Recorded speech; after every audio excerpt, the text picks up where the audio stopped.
Troy, Fowler, Ranch, Ferry, go. Why East Coast Bowhunting Podcast? Because neither one of us wear pink camo. East Coast Bowhunting Podcast. 4, 3, 2, 1. Look, man, I'm from Wisconsin, and I listen to the East Coast Bowhunters because you don't get anything more real than these guys. Because East Coast Bowhunting sets the standards for keeping its listeners informed on everything that matters in the hunting industry. Nice having somebody, local and represent the East Coast boys. The East Coast is going to saddle up. Number one source for slain whitetails on the East Coast. Well, you might see Jesus if you actually do something, it'll get you into heaven. Why East Coast? Why not? I'm East Coast, baby. That's how we roll. Chew on that. Come on the show, a stranger, and you feel like one of the boys when you leave. Because I get my hunting camp anytime I want. There's some absolute monsters roaming the East Coast, and I think it needs a little attention. So why not bring it to the East Coast Bowhunters Podcast? Mad because East Coast is a tight-knit crew, and y'all like me. Raw, real, no bullshit. Because you guys are hometown boys. I love you guys.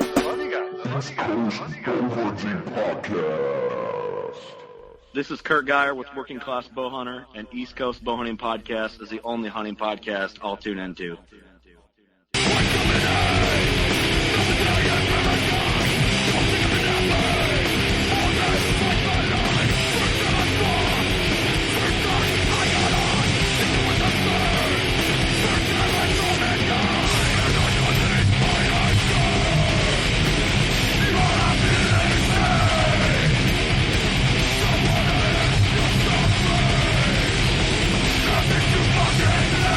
Welcome back to yet another episode of the East Coast Bowhunting Podcast, where the beers are cracking and the deer are getting a whacking. Shoving. I'm your boy D-Rock, here with East Coast Trev and Ryan the Porn Star. And guest appearance with Ghost Hunter. What's up, Ghost Hunter? Welcome to Slayer Studio. Happy to be here. We're here in Coventry, Connecticut, hiding in the mountains of God's heaven. And we have a killer, pun intended, episode on this one. We're talking to the Ranch Fairy. That's right. If you don't know who the Ranch Fairy is, you're going to know by the end of this episode. This dude is all over the place, been on multiple podcasts, just laying down the smackdown. He's a statistic freak and believes in high FOC, huge advocate on slaying pigs, so it's a good reciprocation to follow up the Pigman episode a few weeks ago. If you haven't listened to that, catch up to that. Along with Arrow Wild TV, our boy Johnny Utah, shout out to them. So, I mean, we're cracking along. This is episode 102. So thank you for all your support. 101 got a little sloppy and hairy because the boys surprised me and gave me a nice little gift. Appreciate my family here, man. Thank you, East Coast Trev and Ryan the Porn Star. Thank you, D-Rock. And Caddy Cowboy, too. Oh, yeah. And the Modern Assassin. Shabeen. What Shabeen you got there, Trev? I got that Guava Kush. That's one of my favorites. What are you sipping on? John Beer as always, dog. John Beer. Don't be queer. Drink John Beer. The Hunter's Beer. Nice. So let's shoot through our promo codes real quick. I mean, we have Tree Thrasher, Imitate the Wild. Use promo code East Coast 15. East Coast 15. East Coast. Ethics Archery. If you don't shoot ethics, fuck you. Use promo code East Coast 10. East Coast 10. Yo, that's zero sound effects. That's all us. That's funny. Death Witch Coffee, the world's strongest coffee. Check out their podcast, Fueled by Deathcast, hosted by the amazing Jeff. And you can use promo code East Coast 10. I don't recommend anyone actually drinking it because it's actually very, very, very addictive. Fucking drink all of it. What is it? What's our slogan for it? It's like cracking a cup. There you go. You guys are doing good with the quiz. You guys are, well, for Shabeen. That makes sense. Yeah. Gator Outdoors, outfitting the working class. For your ass. Yeah, I like that. So we're a little confused because our memory's not the greatest. It's either ECB 10 or East Coast 10. Try both. If not, hit up Wade, blow up his cell phone, and tell him that we said you get something for free. Okay, don't tell him that, but tell him we have a promo code, and maybe he'll give you something for free. Who knows? You Maybe can he has try stickers. Yeah, try it. Just say the boys said it's okay. And this show is presented by Working Class Bowhunter. They're the OGs of the hunting podcast. They're the real deal out in the Midwest. Congratulations to King Kurt out there slaying his first pronghorn. That is awesome. Really good news. Did you see the new killer cap that they just came out with? Hell yeah. Say what? Did I see it? I ordered it and used our promo code. He probably saw that and saw the promo code with it. He's like, this cheap-ass Mexican. Promo code. D-Rock. Yeah. So did Matt Witsy. He also... Oh, Wiltsey? Yeah, Wiltsey. I always do that, man. Yo, he had that dope shirt. Horn Pub? Yeah. Horn Hub. Horn Hub. Horn Oh, Hub. that's what it is. Yeah. I'm not on that one yet. I'm going to have to hit up Matt about that. Why are you horny? Yeah, he hit me up for the promo code for WCB so he could use it. Nice. And That's that why I promo asked code's you. ECB. ECB. And if you shoot HHA, use WCB 15. Save yourself 15% off. Not 50, 15. I mean, we're just surrounded by a lot of sponsorships, and we're blessed that way. Surrounded by good people. We surround ourselves around a lot of successful big buck killers and successful killers. Doesn't always have to be big bucks. I mean, as long as there's blood on the ground and blood on your boots, you're okay by us. Great hunters. Yes. All around. Yes. The unity of hunters is what we preach. For the greater good. Why? Because that's what we believe in. I mean, look how many people were hanging out in my garage talking deer stories for the past hour. You know what? It's My funny nipples you are still hard from that conversation. It was just the guy's showing me 500-pound bears and just, You should have it's seen exciting. the booners he was showing me that his kid shot, man, in local areas. You must have big nipples because you're wearing a woolen sweater and it's still poking through. Poking through the knitting. It's rough being me. It's an exciting time of year. This is what we live for. Hell yeah. It's just going to be a really exciting episode, exciting rest of the hunting season. We all have a lot of big plans, and we're all looking forward to it. It's here, man. It's fucking here. We waited all year for this. And we all have blood on the ground. I mean, it's just really, really good to see everyone focusing. That was our tribute this year, is to focus on our own properties. So this way we can maximize on kills. And we already scouted a ton. We have a lot on the agenda. Is it next week? Yeah, next week is our first official deer camp with Nor'easter Game Calls, right? Yeah, I think so. Yeah, Getting coming up quick. Close.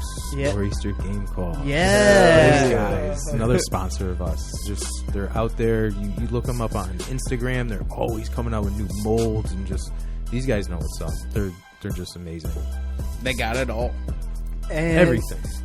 Keeps your eyes peeled because he's going to be showing up on the Sportsman channel, Outdoor channel, his product anyways. You're going to see it there, so don't be surprised. And you could get your ECB Evo Grunt Series Grunt Call straight from Nor'easter Game Calls. And if you order from now until November 1st, you get a free lanyard with the shipment, and it comes with a nifty little felt East Coast Nor'easter Game Call bag. I mean, the shits are beautiful. Shout out to Sarah, Outdoor Medic. She just got an ill grunt call made for her specifically. And not even that, but Nate Chinsel, he also had a really nice call made. Yeah, also. that was It was dope. all wooden one. Oh, yeah. He just a little smacked bit different. a nice deer too. Nate's insane, dude. He It great dressed shooter. at 147, I think, Yeah. something like that. Yeah. Yep, beautiful deer. Nate's an avid outdoorsman. He definitely puts in his time. He even said that he had a little hard time dropping 50 bones for one of them grunt calls, but once you get it in your hands, man, it's so nice you feel like you stole it, without a doubt. There's nothing like it out there. The closest thing in comparison, we won't name the name, but it's a very reputable name that's been around for a long time. It's just this is a little more flashier. I mean, you want some jewelry around your neck? This is it. And it's lifetime guaranteed. If Yeah. you don't like it, he'll buy it back. You pay for what you get. Come on. Oh, yeah. Bottom line. Lifetime warranty. Where it's you at. can't go wrong. Actually, a Mock will take care of you. perfect example is Catted Cowboys actually had a little tiny hairline crack, and he sent it back. Mark covered the ship in and filled it in with gold. legit gold. Yeah, straight up real gold. Yeah. I mean, how That's real life. Yeah. If that doesn't fit Caddy Cowboy, I don't know what does. Yeah, me neither. So Ryan, what's the first sponsor that comes to your mind, and what stands out most about them? Wild Edge Inc., man. And what do you like about them? Shit, they get you in the tree so fast, so quiet on any land, public land, private land. You're getting up there. You're not messing up that tree with some screw-in steps. Anywhere you need to go, a straight tree, crooked tree, pine tree, anywhere. Get yourself some Wild Edge steps. Get yourself a Wild Edge Yarick. What about a weed tree? Do you climb those? Shit, if the stalk's big enough, why not? What about Try those. What about a tall Swedish blonde in one of your porn hubs there? Well, we'll Do you find climb out. one with the Wild Edge step? Well, we'll find out, huh? I guess so. What about you? Pornhub. Pornhub. That's the next one on the list. Trev, what about you? Trev's Euros. That's the first one that comes to mind? Yeah, it's the only one I can remember. What do you like most about them? Nothing. I don't like anything about him. It's just the only one I remember. I know. The dude doesn't even have Beatles yet, right? Nope. We already started. Still sucks. He sucked before. He sucked now. He'll always suck. Well, with the bone, though, right? No. Maybe he sucks so bad he could become a fluffer. That's it. For Ryan. Trev, I got a spot for you on the couch, Trev. Watch your fucking mouth when you're talking to me. No. Beatles will be here this week. Word. Already ordered them, so I they'll know be here. you already have some heads in the freezer. Yeah, I've been taking them in here and there. Guy just dropped off 3 today. Ryan Deaton's supposed to drop off 1 this week. He's another supporter and listener. Actually, Slick, a bow hunter, is supposed to send me something to do some work on also. So. Oh, Slick from PA. Yeah, he's got some deadheads he wants me to do some work on. You know what? He's such a good dude, man. One of my favorites, man. He's actually now he's hunting in West Virginia with some friends. He went down there to video camera for this week. So I know. I heard the stutter, and it comes from back in the day we used to say videotape because he went down to videotape. Now it's like video record, right? It's crazy. I feel like an old man. Yep. I guess that's why the grays are coming in now. Ain't no spring chicken now. So yep. So which sponsor comes to your mind? Mine, it's always WCB. I'm sorry, it's just Working Class Bow Hunter. They help us out a fuck ton. Kurt, he sees my name, my contact pull up on his phone when it's ringing. He's like, "What the fuck now?" And he answers every time, man. I'm so grateful for that alone. And Eric Hammond, Stephen Moeller, and their crew out there. Cameron Tank, Porn Stash, Doug. Austin Chandler, Ross Bigger. I'm saying the 2 killers out there, they're just doing it, and they're expanding their team. It's just really cool to be a part of their circle. Along with we bring their Midwest people into our circle because that's the hunter unity that we're all about, man. And every time we get together, man, it's like we pick off where we left off. It's never awkward, never weird until Ryan the porn star shows up in his thong. Yep. Then it gets a little more weird when I'm like, "Orale," and I break out my tongue. I'm not the only one. Like it. Yeah. Well, it's kind of comfy, man. It is. It is. Once you get past the first hour, it's like, I'm wearing underwear? Bunch of fucking weirdos. I don't know. Don't knock it till you try it, Trev.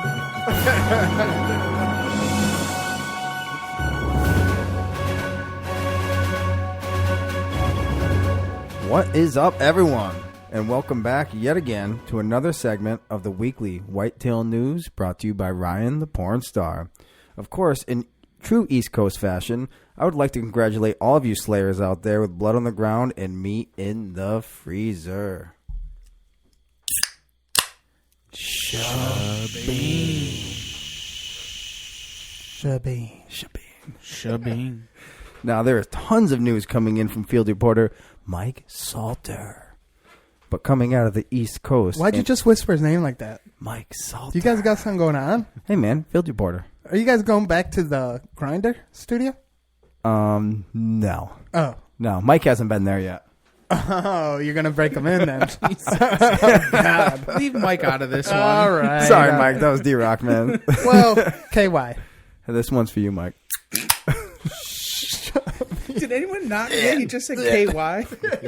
Yeah, that was D-Rock. That wasn't me. I peeked a little in my mouth just the thought of it. Hey, man, just you said it. Two burly men with beards One ginger and one dark brown. Oh, you guys are Halloween colors. I see. So you're festive. That's a lot of hair. We're gonna keep moving on Two here. hairy men. Like I'm real sorry I called you out on this, brother. It's coming out of the East Coast and home here in Connecticut. State senators are now recommending a bear hunting season. Imagine that. Why so? Enlighten us. This is in response to a bear attack that happened over the weekend here in the town of Simsbury. On a bird watcher. Yeah, it's in response to a 38-year-old hiker being knocked down by a bear. What did I always say? You want a season on anything, have a politician kid get attacked. That's it. You want a swan season? Shove a small liberal's kid in the water. You know what? Simple. In front of swans. That's pretty hardcore, man. It's pretty hardcore. I don't know what to say to that. I'm glad it was just like at least an adult hiker, not a kid, man. Not like that Seriously. kid that freaking got away from the mountain lion. It was like a 50-pound cub, right? It just ran down the hill, Yeah. bumped into him, but still, it's a cub. I'll fucking smack a cub as long as it's legal. So in response to this 38-year-old hiker being knocked down by a bear, Senator Eric Berthel and Senator Craig Minor are now looking for a bear hunt to control the population. The hiker was fortunate to get away with non-life-threatening injuries. But here in Connecticut, us hunters all knew it would take an incident like this, as Trev said, to finally turn heads in the right direction to allow our bear season to control these delicious little critters. Well, some of them are big as hell compared to the one beer that guys... season's delicious, too. Beer season, yeah, it's always beer season. I was going with that, too. Shabine. Shabine. Now, also coming out of the East Coast from the southern state of Georgia, a fellow hunter by the name of Bobby Lane was mistaken as a deer and shot by another hunter. What? The hunter who shot Lane helped him to a nearby gas station where they were met by emergency crews. Mr. Bobby Lane did die later that night due to his injuries. Shit. So at this time, I would like for all of us to take a moment of silence to honor one of our fellow outdoorsmen. Thank you, everyone. Now, please, everyone, be aware of everything around you and always know what your target is and also what is beyond your target, because you never know what's up over that hill, what's below that hill. Anything you want to know, you got to be sure what you're shooting at and what is beyond it as well. Do you know any details about that story? I do not. It was very vague. It did say there was no arrest made at the time. It did say the hunter's name who shot him, and I chose to keep that out of this. But there was not much further detail on it. It just happened this weekend. Jesus. Wow. Yeah. That's insane. And where was this? I'm sorry. Georgia. Okay. Georgia. Our thoughts and prayers are out to his family for Absolutely. sure. Absolutely. So next up is your weekly whitetail forecast here in the East Coast. Our temperatures here are fluctuating like crazy. Nuts. Typical Connecticut. Nuts, exactly. So highs are near 80 during the day to lows creeping into the high 40s. You're looking at a 30 to 40 degree difference every single day. And you can bet your ass that these deer are moving early mornings and late afternoons with those cold and the heat changing. Dude, morning hunts are beautiful, though. Oh, yeah. You're not sweating a bit. Getting No, to it's your foggy. tree. It's every morning. Amazing. Every It morning was. it's foggy. You were out there, too? Oh, I was out there. Oh, hell yeah. It's foggy as hell every morning. Then it breaks and all hell Foggy? breaks loose. It was foggy? Foggy. It's foggy. Is that like Foggy. Fucking New Is that because Englanders. you're East Connecticut? You say foggy? Yes, correct. East of the river. I hate when people say foggy. Foggy. Like they farted. Sorry, we're not from You the know, hood. Yo, foggy. it's foggy. Nah, I just say, yo, that shit's dusty, son. Can't see shit. That shit's cloudy.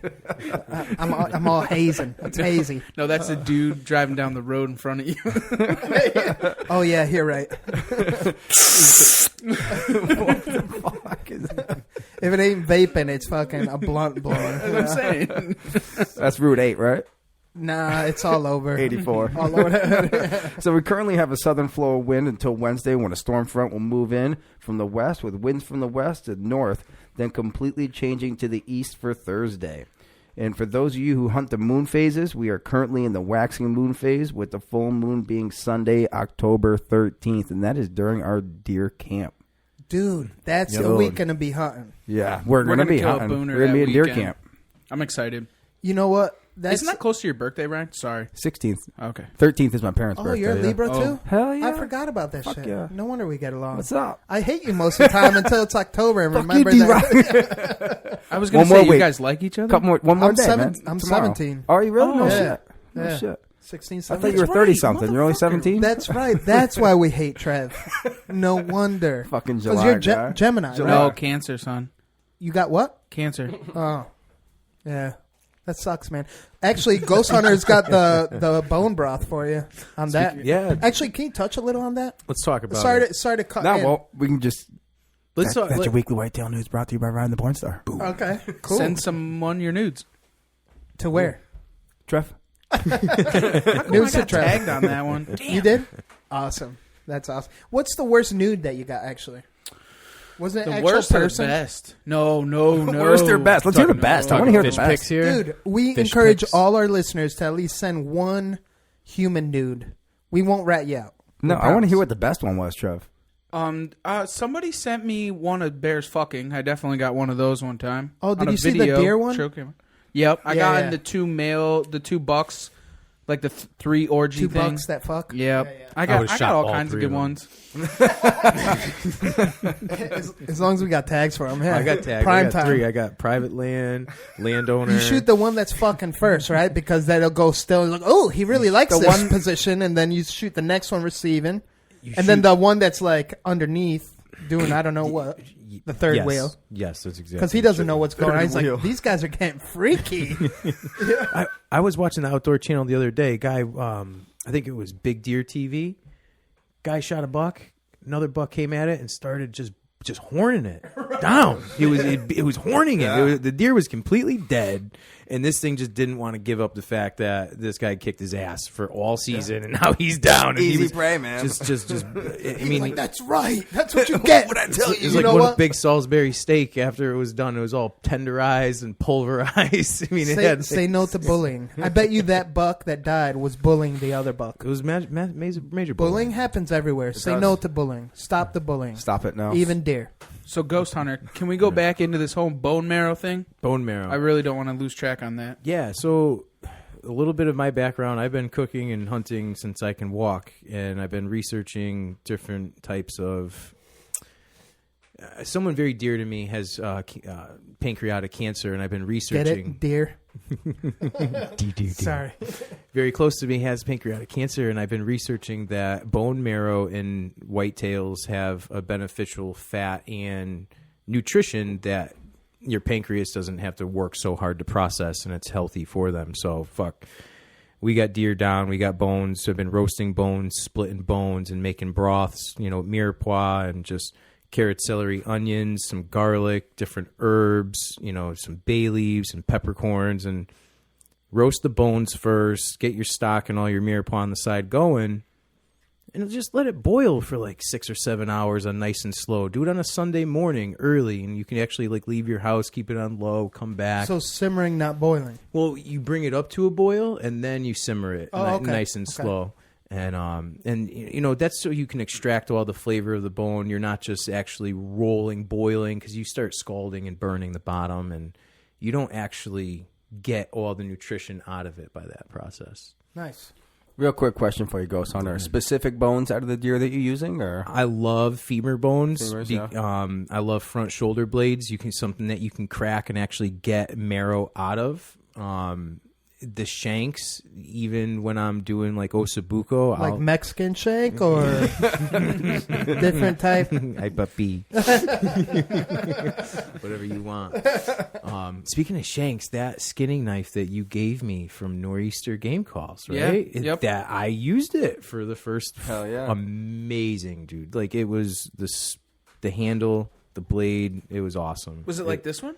It was. You gave me the option of that one or the smaller, real skinning blade. Okay. And I took that one, and it was the best blade I've used. And I work with knives for a living, so That's awesome. that was a great time. Wow. But back to bones. I was born with a knife. Well, it was a shank made out of a toothbrush. toothbrush? Yeah. Yeah. I skinned my first deer with that. But you got to use something. Hey, Whatever works, It's either a rock or a toothbrush. Funny about a rock. I recently just learned about this. The first recipe ever was found in France, carved on a rock for a rat. Yeah, No rat. shit. Cool. for a rat. You ever So cooked- that was, you ever cooked a rat? That was the first recipe ever. No, I've cooked guinea hen. which is pretty much not. It's a different type of rat. What about guinea pigs? Yeah, I've cooked a couple guinea pigs in Italy. I lived in Italy for a while, and we used to get the agnello pigs, so they were like 40 to 50 pounds, and not like pet store pigs. Oh, okay, Hoss. Hey, I'll kill it and grill anything. There you go. Kill it and grill it. Yeah. But yeah, so this is basically I just do a lot of trial and error and cooking in the kitchen with recipes and wild game. And over the years, I'm about to come out with some cool recipes, some cool cookbook things, and start showing some segments with you guys. And awesome, because we don't really talk about what we eat or how we eat it. Or did you try something different? Do you want to do a shank this week, or do you brine your heart, or do you brine your liver, or do you even use those parts? I literally, for the first time, used every inch of an animal from the bone. I dried the hide. Even all the rib meat. I saved everything on this deer, and I think we can start showing everyone that it's possible. The kitchen is really a cool place to be. Amen. If we can narrow down a scheduling, I have a surprise for you that you need to be on is the wild game chef, Martin, the famous Martin Picard. His schedule's super, super busy, but he's interested in coming on. So hopefully we can line up the two of you. I would love nothing more for that to happen. That would be awesome. We got to get some wine for that night. Oh, yeah. Red wine. For that, he loves his wine. No, trust me. Yeah. I have a red wine cellar ready for the season. Trust me. Oh, shit. That's me. Fishing and foraging fun with East Coast Trev. Yeehaw! Yeehaw! All right, so commercial bluefin tuna fishing starts tomorrow. Yeehaw! Me and the ghost hunter are heading north to good old Cape Cod to go try and kill ourselves a bluefin. So the things that have been going on in the Sound, we got invaded by Spanish mackerel. They have been everywhere. They're fun, man. They're fun to catch. Yeah, man, but it's just something we don't see in the Long Island Sound, and definitely loaded up with those. The bonita are starting to move out. The albies are starting to move in. The topwater action for bluefish, stripers. Is it on fire? It is El Fuego. Oh! El Fuego. Yeah. El Fuego. So... the fluke fishing has kind of started to die down, but a lot of bigger fish in the deeper water. Shout out to Miss Montauk out of Montauk. They actually just killed a fish of 17 pounds. 17-pound fluke, and they've been averaging a fish or two over 10 pounds every single trip that they've been out. The black sea bass fishing has just gone to 7 from 5, and it's been very, very phenomenal. Fill your buckets. The porgies have gone up from 30 to 45 now. So bottom fishing is definitely great for the fall run. A lot of big stripers have also moved in. You're seeing a ton of big ones over 50 pounds again. Things kind of slowed down for the dog days of the summer, but now the fall run's here. Saw a report of a 57-pounder killed locally on one of the local reefs. So fishing has definitely been great. Offshore fishing, still a lot of big sharks around. A big 83-inch mako was killed last week off the tip of Montauk, a couple of miles.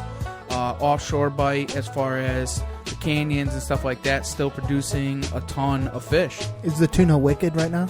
It's about to be wicked. Tomorrow's the opening day of the Wicked Tuna. Tomorrow's real deal. Real deal. Really excited. It's been closed for 6 weeks, and the quota is high. And it is at 0, and at midnight tonight it opens, and we're gonna kill the first fish. It's going to Japan.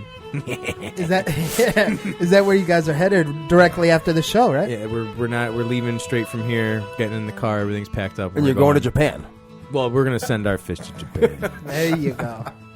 So you guys are gonna be dipping into some sushi tail tonight or in the morning. If it's big, we're not going to be able to touch it, but because the buyer wants a fresh fish, we're going to cut that tail piece and we're going to all gnaw on a piece of tail. That's what we're going to do. Hell yeah. Super excited, man. It's definitely, the camaraderie on the boat is going to be insane. 4 of our best friends. These are my 4 best friends are literally on this boat. The best friends I ever And the fifth wheel's Trev? Yeah. Well, I'll give you guys a quick lowdown before we end this segment. But the last time me and the ghost hunter were together, we almost died. It's true. That's a shame. No. So what about the foraging side? I mean, mushrooms Foraging, been I'll popping. tell you what, man, there is absolutely a ton of mushrooms out there. Chicken of the woods, the coral, black trumpets, chanterelles, oysters. I mean, it's just been endless amounts. You just gotta look for them, and you will find them. And very soon, the hen of the woods. Hen of the woods. Soon. Actually, you know right what? around the corner. Came up in my Facebook memories a year ago today. I got my big load of hen of the woods. So that's going to drive me to get in the woods this week and try and find them. Especially the temperatures have been right. The moisture's been absolutely perfect. So I'm really, really excited to get in the woods and try and find those too. Ryan's moisture is always right for a big load. That's it. That's it. Wow. All right, guys. So send in your fishing and foraging news, and we'll keep it going.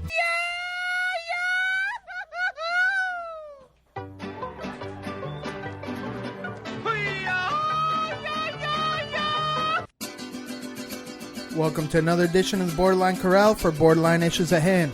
People, we need to support our local shops. We lead by example by starting from ground zero. Want to get your bow work done right before your eyes? Shop at Trader Jan's Archery Pro Shop and Wicked Twisted Bowstrings to get that at-home feel and Archery Pro service, supplying your needs since 1991. Get wicked and twisted at Trader Jan's. And if you need your tree stand safety harness, we have them for free. Just hit us up on social media. You can hit up Ryan the Porn Star, East Coast Trev, or myself, your boy D-Rock, and we'll get you one for free.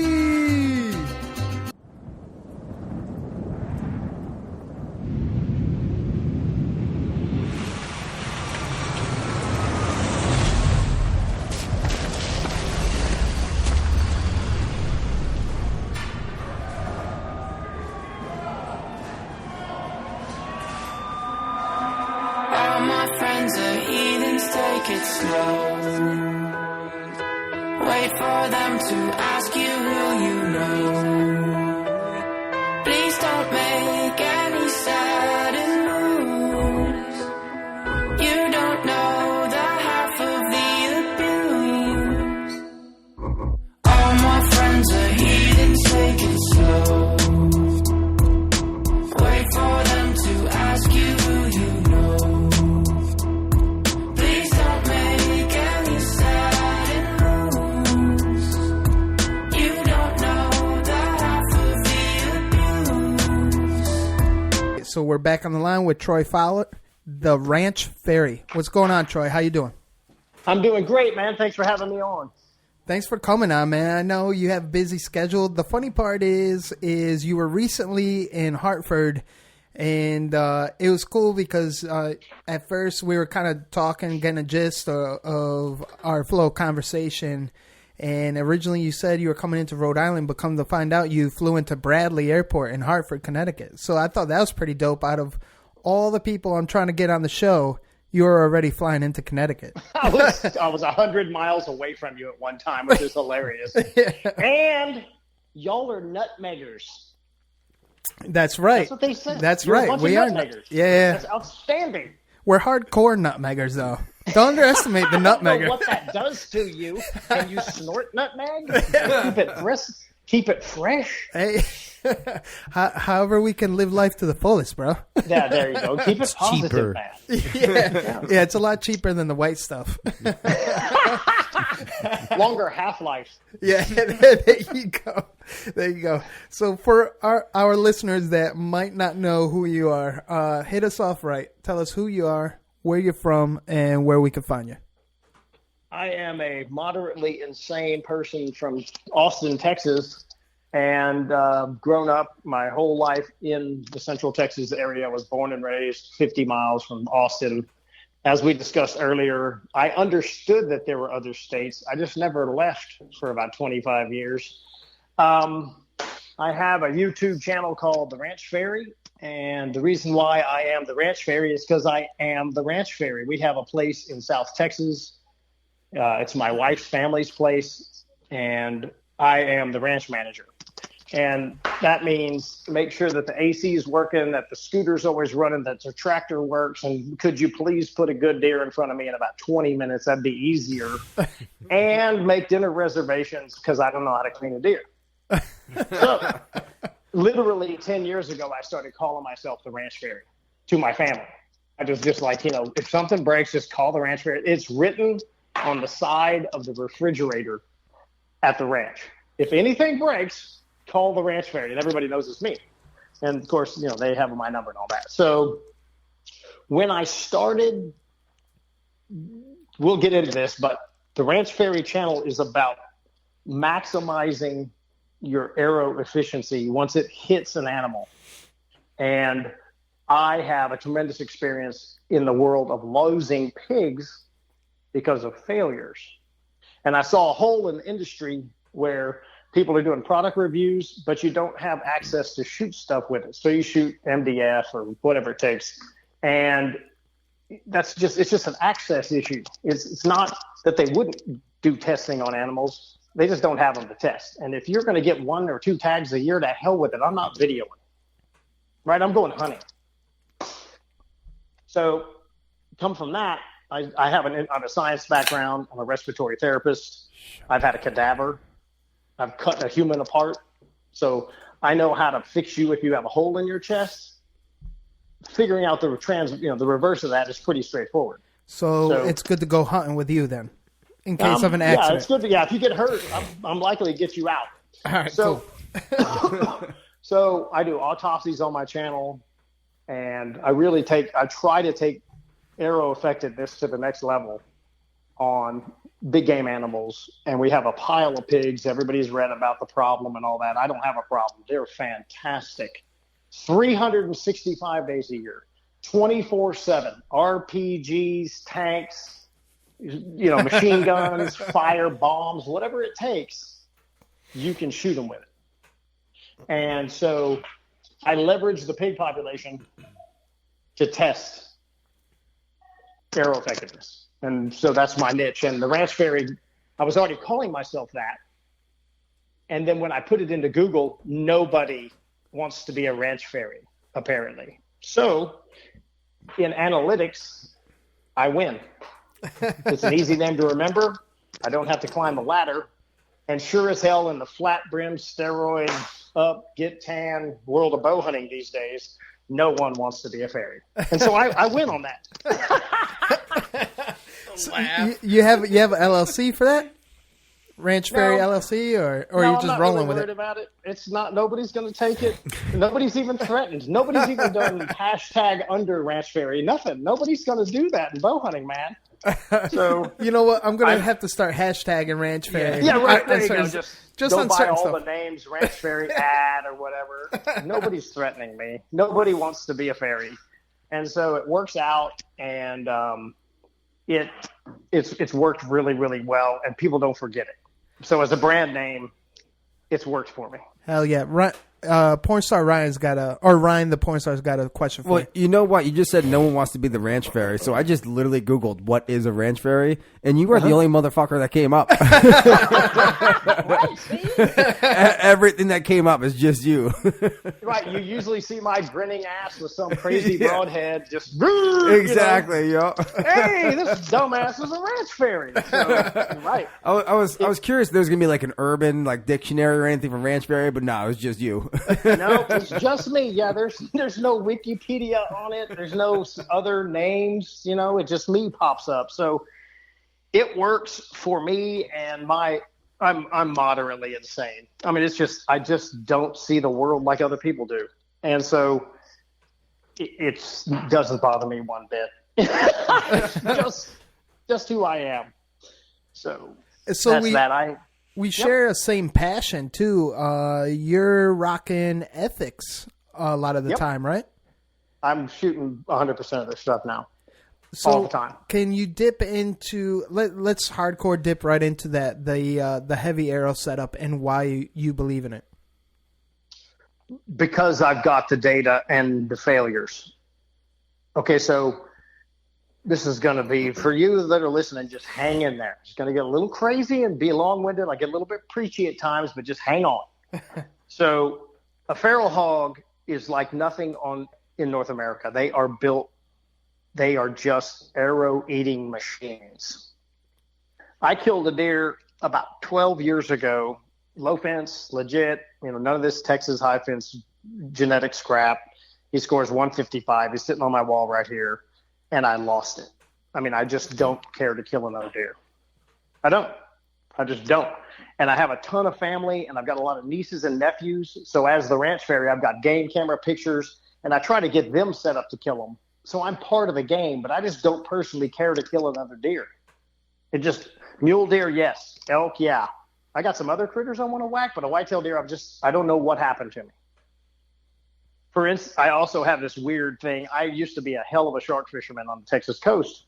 I caught a 9.6 tiger, tail roped him in waist deep water, pulled him up on the beach, took a picture, pushed him back in, pushed him around for 20 minutes so he wouldn't die, and he swam off, and I'm done.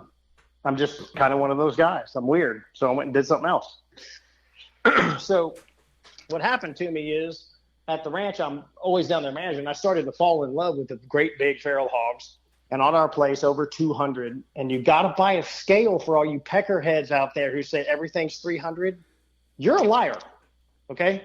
A 300-pound pig is a massive animal. The biggest one we've taken on the ranch is 265. Damn. There are places in the world where they have more food and they get bigger. We just don't have them. So tactically speaking, if you think about how all the adjustments you make to try to get a good deer in front of you, you've got to make the same adjustments, even with the deer feeders on a big pig. You may hunt one for 3 months and never see him. Same shit you get ever with a deer. Camera photos, every time you're not there, he's there. They're picking you off somehow. Right? I heard their sense of smell is even greater than a deer. They're unbelievably smart. And I started to build a system, right? You make adjustments, you figure stuff out, you make enough mistakes, and you start to get smarter. And then I'd get one in front of me that I wanted, and I'd shoot him with a standard arrow, and I was 30%. I'm talking 17-yard shots over bait. You can wait for the shot angle. It's not a rushed deal like y'all do public land hunting, right? You don't necessarily public land hunting have a choice on where this deer is going to set up. You got to bust it, right? And I was 30% on pigs over 200. Jesus. Insane. I'm serious. Moderately insane. No, yeah, right. And, bro, it wasn't for lack of broadheads. I went to Africa in 08 or 09. I shot a black wildebeest and something else with the rage, and I thought it was the end of the world. I killed them deader than a hammer. The pigs ate them, just laughed at me. I shot muzzies. I shot freaking slick tricks. I shot every different kind of broadhead the same weight. I had nowhere else to go. All I knew was I was hunting pretty hard. I had sort of figured out a better system to get the wind right and right? And I'm losing them. And I got pissed off. I mean, it's bullshit, right? I mean, beyond the fact that you're trying to take an animal's life and do this thing kind of, efficiently, yeah, they're running off and just leaving me. No blood, long nights, and the ones we found we were stumbling on. It wasn't, or you'd get lucky, hit them right above the heart, and it'd spray out both sides, and it was awesome. But there was a lot of lost animals, and I'm not convinced all of them died. In fact, I know it because I have cameras. I had nowhere else to go, guys. So I read Dr. Ashby's study, and I did what he did. I pulled out my longbow, and I put my compound down. I bare shaft tuned some arrows over 650 grains. I put the grizzly broadhead that he had shot the most part of his study on the front, running about 27% FOC. And unfortunately for me, I walk up on the biggest pig I've ever taken to date. He weighed 265 pounds. With a stick bow, I'm stalking along with 54 pounds of thrust and an arrow going 140. I could outrun the damn arrow. That's how slow it was. If I shot at you, you could just keep running. It would never get there. It'd just fall on the ground. I walk in on this pig, and I know he's massive. I mean, I've seen a lot of them. And he looks at me like with some disrespect. He was not concerned about my Cupid setup. And I was like, you son of a bitch, right? So I get up to like 16 yards from him, and he looks at me like, what are you going to do? You know? And pigs can't flex in the middle. So when they turn to look at you, their whole body swivels. Like a deer can pick his head up and turn his head. A pig can't do that. So he turned to look at me, and he's hard quartering in. And I said, well, Ashby, who I'm now good friends with, he lives about 3 hours from me. Oh, no shit. If you're right, this is going to work. And I pull back, 53 pounds of stick bow, and I shoot him right in the neck shoulder junction. The absolute theoretical worst angle on the planet of Earth, right? Nobody tells you to shoot him there. And the arrow disappears into him. It makes no sound. It goes chut, and the fletchings disappear in his body. And I stand there and go, I cannot believe that just happened to me. Meanwhile, Mr. Pig is on the ground spinning. I thought I broke his pelvis. He gets up and runs about 4 yards from me. He was just leaving, and I happened to be in the way. And he went right by me and went in the bushes. And I was like, holy crap. So I gave him 3 hours because the hit was, quartering in. And we found him. He went 100 yards. Damn. 5 feet of penetration. Damn. Wow. It went out his opposite hip. The broadhead popped out the opposite hip. That's insane. So you said It's it was insane. quartering 2, you said? Yeah. Quartering 2. Yeah. Wow. I shot him That's between the crazy. head and the shoulder. That's crazy. The hard part was it didn't make any noise. Well, it just effortlessly just went bloop and just bloop right through him. Yeah, is it true the slower the shot, the quieter it is? I mean, naturally, it sounds logistically correct, right? I mean, as far as I never shot anything that slow. I mean, yeah, right. don't know. Right. I'm currently running 760 grains on my compound. It's probably running. I thought I was running high. Same. I'm at 709. I thought that was super high. I'm at 620. Yeah. I thought that was a lot. Yeah, there you go. Well, you guys are running enough mass. I mean, that's cool. Y'all can shoot a white-tailed deer anywhere with that stuff. But it's really the single bevels that make it quiet. They are so efficient on impact. And I know this because, well, you've seen my database. I've got 338 individual shots in a database right now. And I sent it to you earlier today, and you and I were chatting about it. And then when I have a bunch of nephews and my sons, and they don't have any money, right? Yeah. So they shoot what I Are give they them. Mexican? No. Oh. They're just young, and they don't have any money. Oh, damn, I'm old and I don't have money. I'm fucked. Well, that's all of us. I have kids, and I don't have any money. There you go. So when I hand them arrows, they don't know they're shooting 675 grain arrows. They're just shooting what Uncle Troy has, and it shoots fine. And I have multiple times at night had people say I missed when they shot full length through one. I mean, in the dark, it's a different experience, right? You shoot and you kind of can't see if your lighted knock doesn't work or whatever.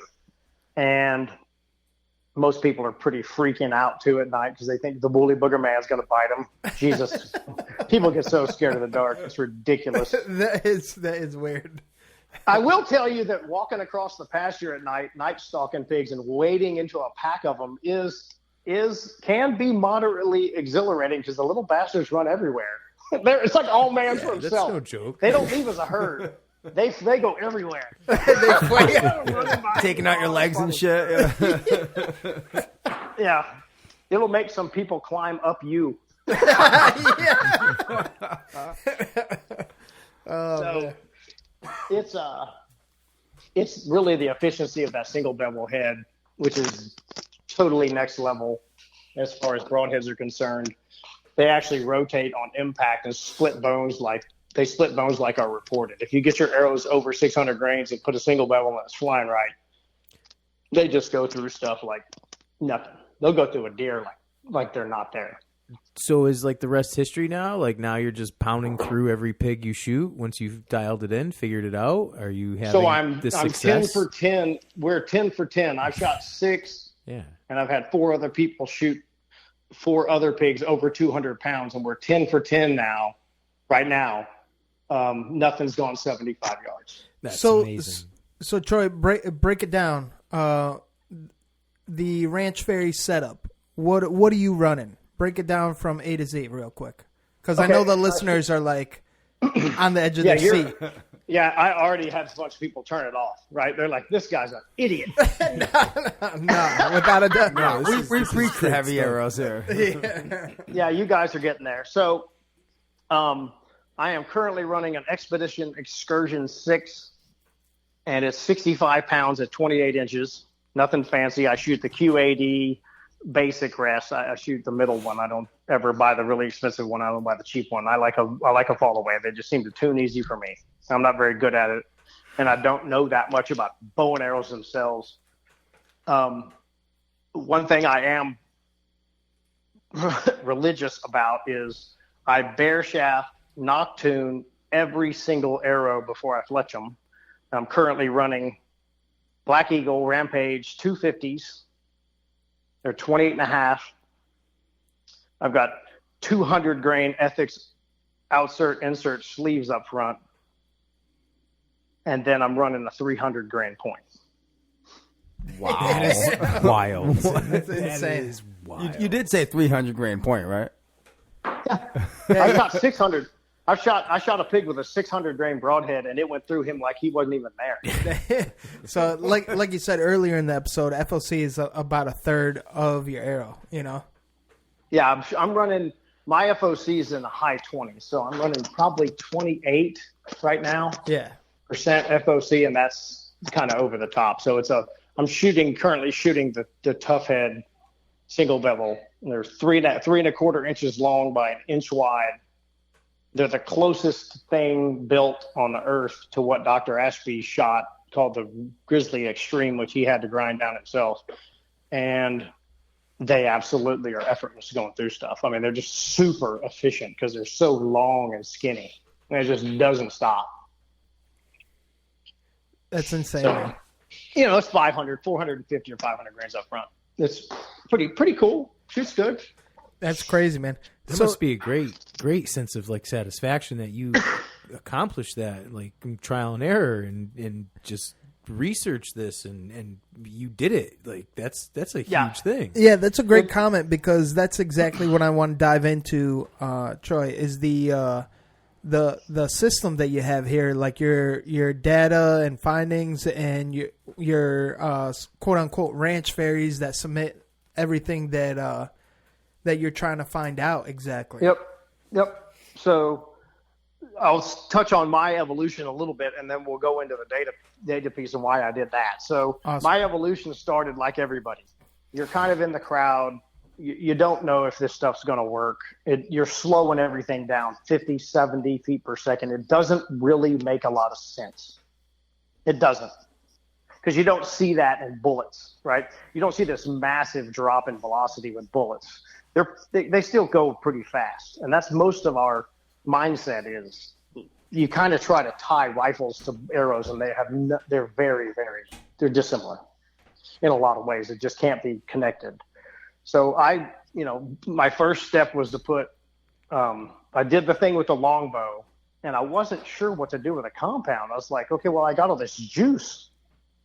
So I put 100 grain. My first step was 100 grain brass insert and a Magnus Stinger buzz cut. And I started shooting through stuff. And I said, I didn't start, no big ones. And then I put a 200 grain broadhead on and increased the spine and got them to fly. And then I started pounding stuff. And then when I shoot at a pig now, I'm trying to break his offside shoulder. I break 90% of the arrows I shoot through him. That is badass. Oh, it is. Yeah, it's awesome. When you make them a three-wheeler, when you see them running off with the opposite leg is up, you got them. They're so dead. They're dead. I'm writing down as a topic, making them a three-wheeler. Yeah. You should do the same thing if you if you're shooting a decent fixed blade broadhead on whitetail deer, you should be aiming for and just break the other side. Just shatter it. That's if you're actually shooting good. over 600. Yeah, that's solid advice, actually. Oh, if you're aiming for the other side, you're going through the lungs. Oh, yeah. And that's that. So I started a database 2 years ago, and I've taken all submissions. I've got really light arrows. I've got animals all the way up to Cape Buffalo. I haven't gotten a hippo or an elephant in yet, but there's a pile of deer, a bunch of elk, and then a bunch of pigs just because I'm so I seem to be pig specific, and I'm not. I'm arrow performance specific trying to help the whitetail guys. So I'm up to 338 individual shots submitted, and losses are somewhere in the neighborhood. I've got about 12 or 15% of lost animals, and I want the lost animal data more than anything. It tells me more. I learn more from the losses than I do I shot one of them at 50 yards and down. Great. Perfect. That's what's supposed to happen. Yep. And the reason I started that is I thought Dr. Ashby, I didn't know his whereabouts. And I read his study, and I thought it had stopped, and it had. He broke his back, and he couldn't keep studying. I mean, he only did it for 27 years or something. He has no data. Oh, only, that's it, huh? Only 27, yeah. Only 27 years, and that man's shot everything on the planet. So it's crazy. And he's so much fun to hang out with. And he is a hell of a great guy. You want to talk about a positive dude. And he is so curious. You know what? He's like, the study's not done. There's so much more to do. He's so awesome. Hell yeah. After the show, I need that. I need you to connect us. Get him on, too. Yeah, you need to talk to him. He's so great. And he'll jump on immediately. He's so much fun. Hell yeah. And positivity is what we preach, for sure. Oh, he's the best. A lot of people, he gets a lot of crap, and the industry doesn't. Mixed reviews on him and all that stuff. But so we can relate then. Yeah. Right. As a person, he is so fantastic, and he does not consider his study to be done. He has 1,000 questions that we're going to try to study. I'm part of the Ashby Foundation. Oh, wow. And I didn't we're even know soon that was going a to. thing. Yeah. So there's ashbybowhunting.org is our website. And we are currently getting it ramped up. We're going to start working on getting some funding so we can continue his studies and some of the questions he has and continue moving forward, and especially study with compounds. I mean, I asked him, okay, so I don't know if y'all have heard about it, but you probably have. In his studies, a 650 grain or greater arrow with a proper broadhead is the bone breaking threshold. That's where he started to see bone breaching constantly occurring. Shoulder blades, spinal columns, breaking humeruses on Asiatic buffaloes, stuff that would shatter a deer. That's crazy, man. So if you haven't heard about that, then go read Dr. Ashby's study. It's long.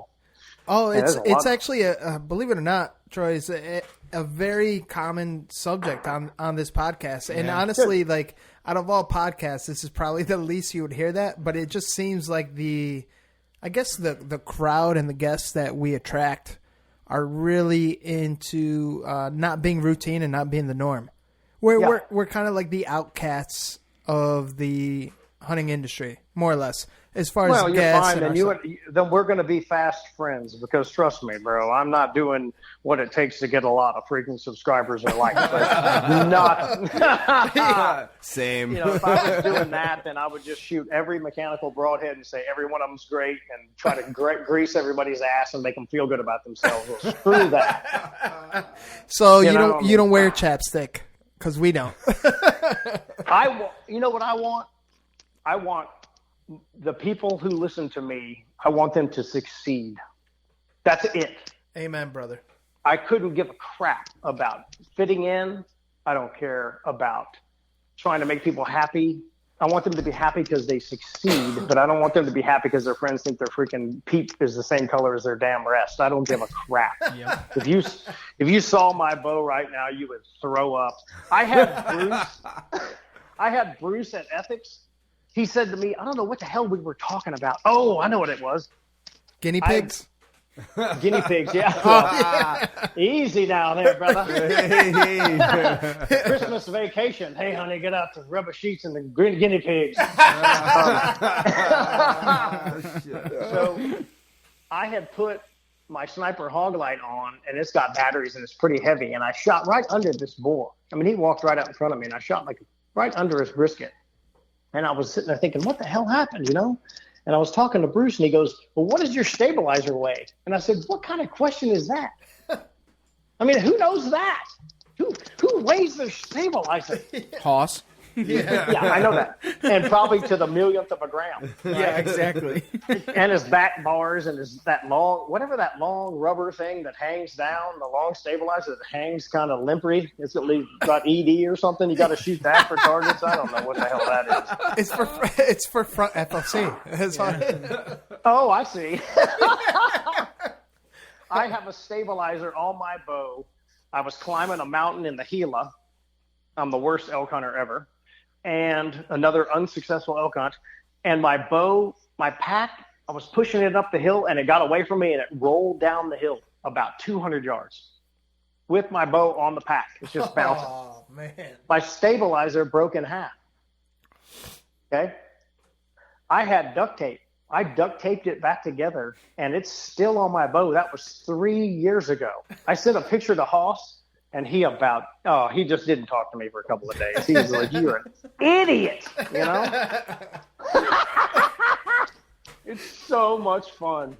But that's the Ranch Fairy thing there. And then so let me ask y'all a couple of questions. Y'all are throwing some pretty heavy arrow numbers out there I was not expecting.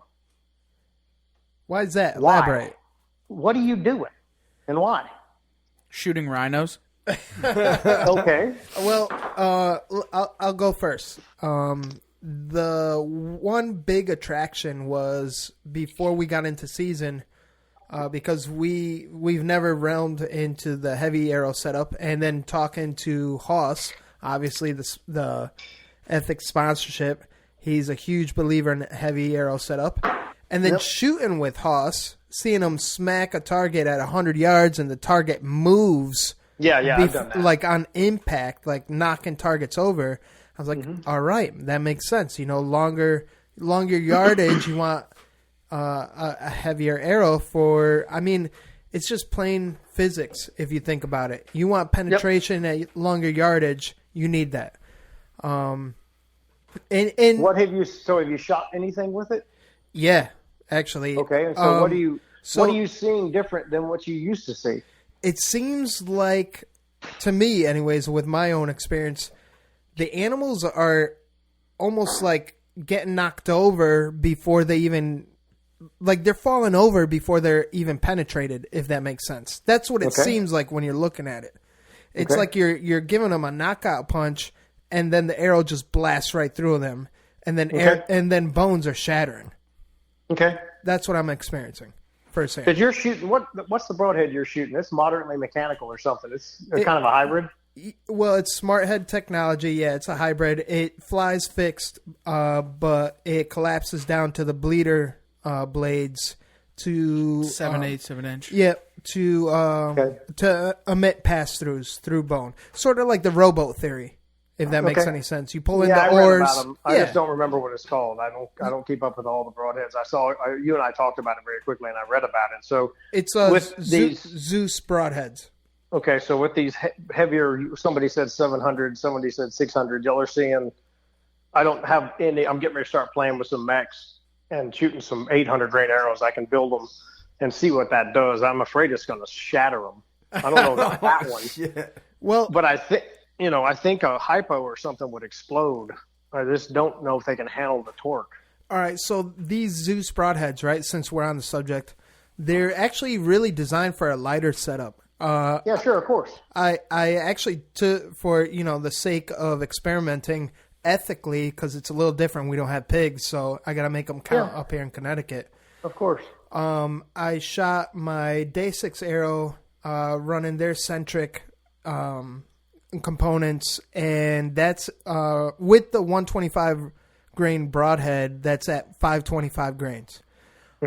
and that did not as much of an impact to like move the animal, but you saw the impact. It kind of, did the kind of shrugging movement, and it blasted through no problem. Okay. Whereas the running the ethics component at 709, you literally saw the animal move like it was getting pushed out of the way. That's awesome. That's the biggest thing that I saw. So, and it was quieter too. That's the one thing that I noticed with a heavier setup. It's more of an arc, but it's quieter as well. Whereas a lighter setup, you're hearing that. I don't know if that makes any sense. I agree with that. No, you're right. That's relatively consistent. So during turkey season, I shot 2 turkeys with 709 with ethics on top of them with Zeus's, and then I shot one of them at 425 with a Zeus on it. And I will tell you this is that when I shot them with the heavy, they literally left their fucking feet. Like, rolled them over. Yeah, backflips. Like, I have it all on camera. Absolutely smokes them. And they leave their feet, and then they realize what happened, and then they'll go 10 yards and then die. But literally, when you shoot them, they literally roll over. It's insane. They just... it's like Mike Tyson just punching them right in the face. It's insane. I've never... Yeah, that's the... I mean, Hoss explained it to me, and then I was like, no, this isn't true. And then I'm in the woods, and I shoot one, and I'm like, you got to be fucking kidding me. I made a mistake. I shot a turkey, the first one I shot him, knocked him off on his feet, started to like celebrate, and the thing got up and fucking ran away. And because I put a bad shot. Yeah, I put a bad shot on it, and it knocked him off his feet. I thought it was dead. I started to celebrate, and then the thing got up and took off. And it was literally just because it got hit so fucking hard that it knocked him over. Then he realized what happened and took off. Yeah, I remember that, actually. That's insane. And to just paint the picture a little bit better, like these broadheads, they do not hold up to a heavier setup as far as the tip goes. Even sometimes the ferrule, because it is an aluminum ferrule. But at the same time, what I noticed, the newer design, which is because you got to understand they came out this year at the beginning of this year, and now they have the new design with stronger aluminum ferrule, and with the heavier setup. What I did notice is the tip. They use a 125 grain tip, which is different from the 100 grain tip. Yep. And it has more of a point. The point does kind of knurl over. If that makes any sense. That's because it's kind of flat. I mean, you don't have a lot of help cutting in. It's a puncher, and that's just fine. That's why you're seeing these impact. That's why you're seeing all this impact energy, and we don't see that with the single levels. You don't have the same impact energy that y'all are describing delivered to the flesh. It just goes, like, I have multiple subscribers say, I thought I missed. Really? Oh, I'm talking about goes through them, and there's a dust cloud behind them, and the arrow's 40 yards behind the deer. The one thing I do love about the heavier setup is you're seeing the impact. Like, you know if you made a good hit or not. Straight up. Yep. Okay, well, cool. That's good information, because Big Mike Tanaka, one of my subscribers who's helped me on a bunch of stuff, he shoots a 83-pound monster pulling 31 inches. Jesus. Wow. And he just shot a 235-pound boar. We got a bunch of pictures and stuff. I'm going to do a video on it. He shot a 600 grain arrow going 280. And That's insane. he shot this pig with a hypodermic on a 600 grain arrow, and he hit it perfect, broadside, right in the vital V, and it barely punched out. It barely put the point of the arrow of the broadhead out the opposite side's skin. Now, it's dead. It went 40 yards and bled like a stuck pig, because it was. And the hypodermic did great. You know what? I am not a mechanical fan at all. I just don't. I think they have too many flaws, especially on angled shots. But he did it, and it's ugly. You know what? The results were excellent.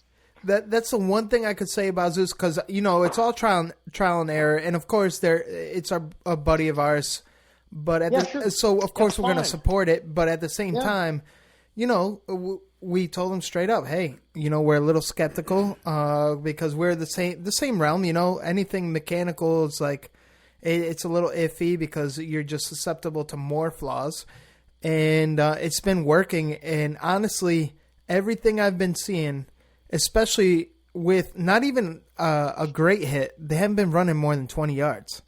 Well, that's what you want then. I mean, I'm not knocking, y'all are doing great. So that's fine. We want critters down in a freaking hurry. We want to do the right thing, and running around with your damn 400 grain Twizzler, flapping them with a 2.5 inch wide toilet flapper and getting 4 inches of penetration and thinking that's adequate is just, you're an idiot. You're an idiot. Built with aluminum foil and excuses, right? Yeah. Get your foil hat on and just wear that out there. This is what everybody else is doing. I'm sure it's going to be fine. And I honestly think the wounding rates are higher than people report. And when I get to talk to subscribers and they finally get to trust me a little bit, or we get on the phone because they're having a tuning issue or whatever, I find out they've lost 3 deer. Oh, jeez. Yeah. I find out they've lost multiple deer, or wounded, as I like to say, wounded them to death, which means it was a long night, when you found them. Exactly. And it's just unfortunate. The biggest problem with the rear deploying, the most popular type of mechanicals is on angled shots. There's no freaking way the blades deploy equivalently. It's impossible. So that's why we see these wounds on the message boards and all this stuff. You see these 5-inch wounds impact. They never show the exit because there isn't one, right? Right. But that's because the broadhead hits, the inside blade deploys, and then it rotates on a pivot, and the ass of the arrow goes left or right, and it cuts across them and goes in kind of sideways. You know what? The only reason I interrupt right now is that's the improvement that Zeus did, and not to keep on bringing up Zeus, but you just keep on painting the picture for me. The Gen 2 of it from the first series to now, that's exactly what they did. Is they switched to single beveled, and that was the major difference that I've been seeing, especially with the exit wound. Precisely right, man. Yeah, I mean, definitely correct on that for sure. Yeah. One of these days, if they put a cutting point on the front of that somehow, I don't see how. It's up to them. They'll probably have a very good, tool for bow hunters out there, but it's still going to take that broadhead the way it's designed. If you're shooting a very light setup, it's still going to have the same major flaws of all the mechanicals. That's a lot of energy, and if you hit anything hard, you're done. Yeah, you're just going to shoulder blade them, and they're going to run off. And deer aren't that big. I mean, they're not. They're not that big. That is my biggest kind of disappointment last year is target deer that I've been chasing to this date, and I still have camera pics of, is Fabio. I call him Fabio. I shot him, but I don't know. I think I did talk to you about this. He kind of jumped the string a bit. They all do. Yeah, and it was 43 yards. I'll never forget, man. I had him dead to rights, and he just moved just enough that I shoulder hit him. Tracked him total of 500 yards. At the 500-yard mark, I saw the rest of the broadhead all kind of crumpled up and the rest of the arrow, and it was a definite shoulder hit. And that was devastating because I thought I lost him, never going to see him again. And what do you know, he's still stuck around because, I mean, he's a tough son of a bitch, man. Yeah, well, those shoulder hits, I've heard a lot of people make the excuse. They say, well, at least I'm shooting something. If I shoulder hit it, won't kill him. Okay, why are you out there? You can't control what the animals do when you release the arrow. I have 100% string jumps on every pig on video. Really? 100%. And I've yet to see a deer stand still. That's very interesting to know. Oh, I'm talking unpredictable as well. Some of them shoot forward. Some of them roll. Some of them roll and turn away from you. Some of them drop 7 inches. Some of them, their belly hits the dirt, which isn't very far because they're short-legged, but we can't make fun of pigs because it's not nice. But a deer can drop feet. And our current, one of those tests we're going to try to do, and maybe you guys can try this year. I was talking to Grant Woods about this because he did a video that's got a gajillion views where I like Grant Woods. They proved gravity. So they dropped something. Somebody was holding a string. They dropped it, and the guy shot an arrow at it. And they calculated this graph to say at certain distances how much it'll drop. But the animals themselves use their muscles against you. They're faster than that. So gravity helps pull them down. And he said something that was outstanding. He said when their heads are down, they use their head like a teeter-totter, and they can actually dip their shoulders faster. And he and I got to talking, and he thinks you ought to shoot at them with their head up. Interesting, yeah. Because then it's only gravity. Makes sense. With their head down, they're following the run. Their heads down. They're in that motion. They can arch. Right. Yeah. They can arch their back. No shit. So they're actually jumping you even more. Yeah. They can jump you even more, or they don't jump. There's no consistency saying that will drop 8 inches every time. I've got pigs that jumped a little bit and took it like a man, basically, and then I've got pigs that were. I've got one video where I've got 7 pigs in front of me, and I shoot at the target pig, and there's a little pig on the left. He's still alive. I've been getting pictures of him. He's much bigger now. He's white and has all these spots all over him. And, dude, he is burning out. I'm not even shooting at him. He's to the left he's about 10 yards from me, and I'm shooting at one 20 yards away. And in the video, I shoot, and he is absolutely tearing up the earth getting out of there. I mean, if I'd have shot at him, I probably would have missed him. He probably would have got out of the way. He was so fast. Isn't that something with pigs, though, anyways, that, like, they're wicked skittish and they hear anything and they all just scurry anyways? They're pretty active. They're gluttonous bastards. So they're constantly beating on each other and pushing around and trying to get all the corn and, all that stuff. So they're already really pretty hyperactive. They probably have ADHD. We could put some Ritalin out there and calm them down. Maybe it would help. Xannies or whatever it would take. Put some Xanax in the corn, calm them, chill them. That might help. But they're already very twitchy. And then they just have this. They're still prey. I mean, the cats eat them and bobcats and coyotes and everything else. So they're in their head, even the big ones. They think they're still going to get eaten. So they move a lot. And they have a terribly small kill zone. It's very, very unusually shaped. It's probably no bigger than your hand. And you got to shoot them right in the shoulder. That's where they die. And they have a shield. Yeah, the shield's really not a big deal. So there's a lot of chatter on that. The shield's basically like a rubber eraser like we had in school. I don't know if y'all had those. I'm 50.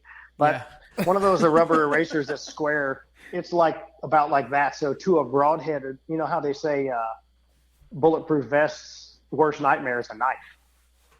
Right? You can go right through a bulletproof vest with a knife. It's the same thing. So the shield's not that big a deal. The problem with a pig is their exterior is generally covered with mud and their hair has carrying sand and dirt in it, and it just eats broadheads. Yep. Then it hits the meat, then it hits the shield, and the rib cage is absolutely a nightmare.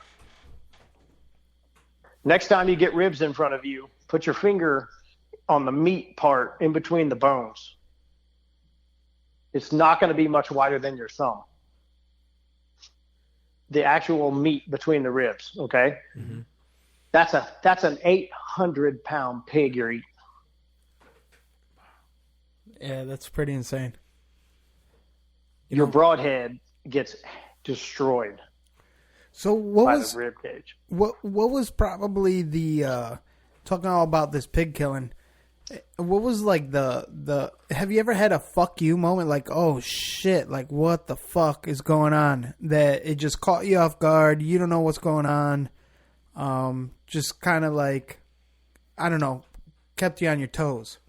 When I've shot 2 or 3 of them where it buried in pretty good, let's say I was shooting a cut on contact and I got 9 or 10 inches of penetration, that'll kill one.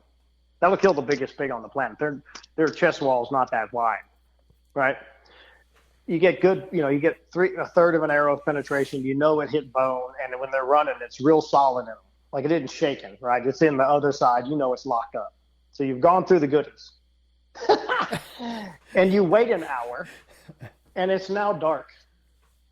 And you're walking along, and the bastard gets up about 5 feet from you. That will make you excited.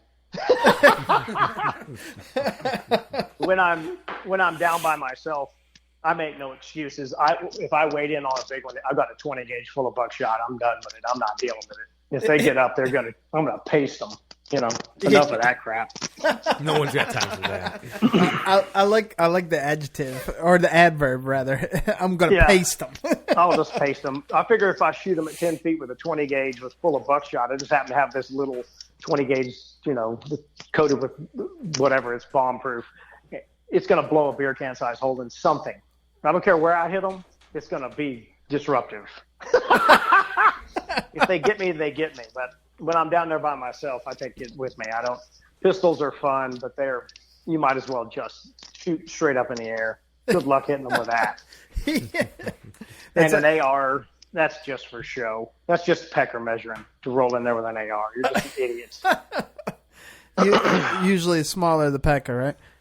Yeah, that's exactly right, because you're going to shoot a lot, but you're not going to hit anything. And so, it just gets to be ridiculous. If I know I've hit them pretty good, I don't usually worry about it. But if I think I got an iffy one, then I just go back to the truck. I go get the 20, give them an hour, and go in on them and see what happens. I haven't had to shoot one since I started shooting my adult arrows. I haven't had many troubles. But in the old days, we had a few we walked in on them. And when they get up in the dark and run, it's exhilarating when they go through the bushes.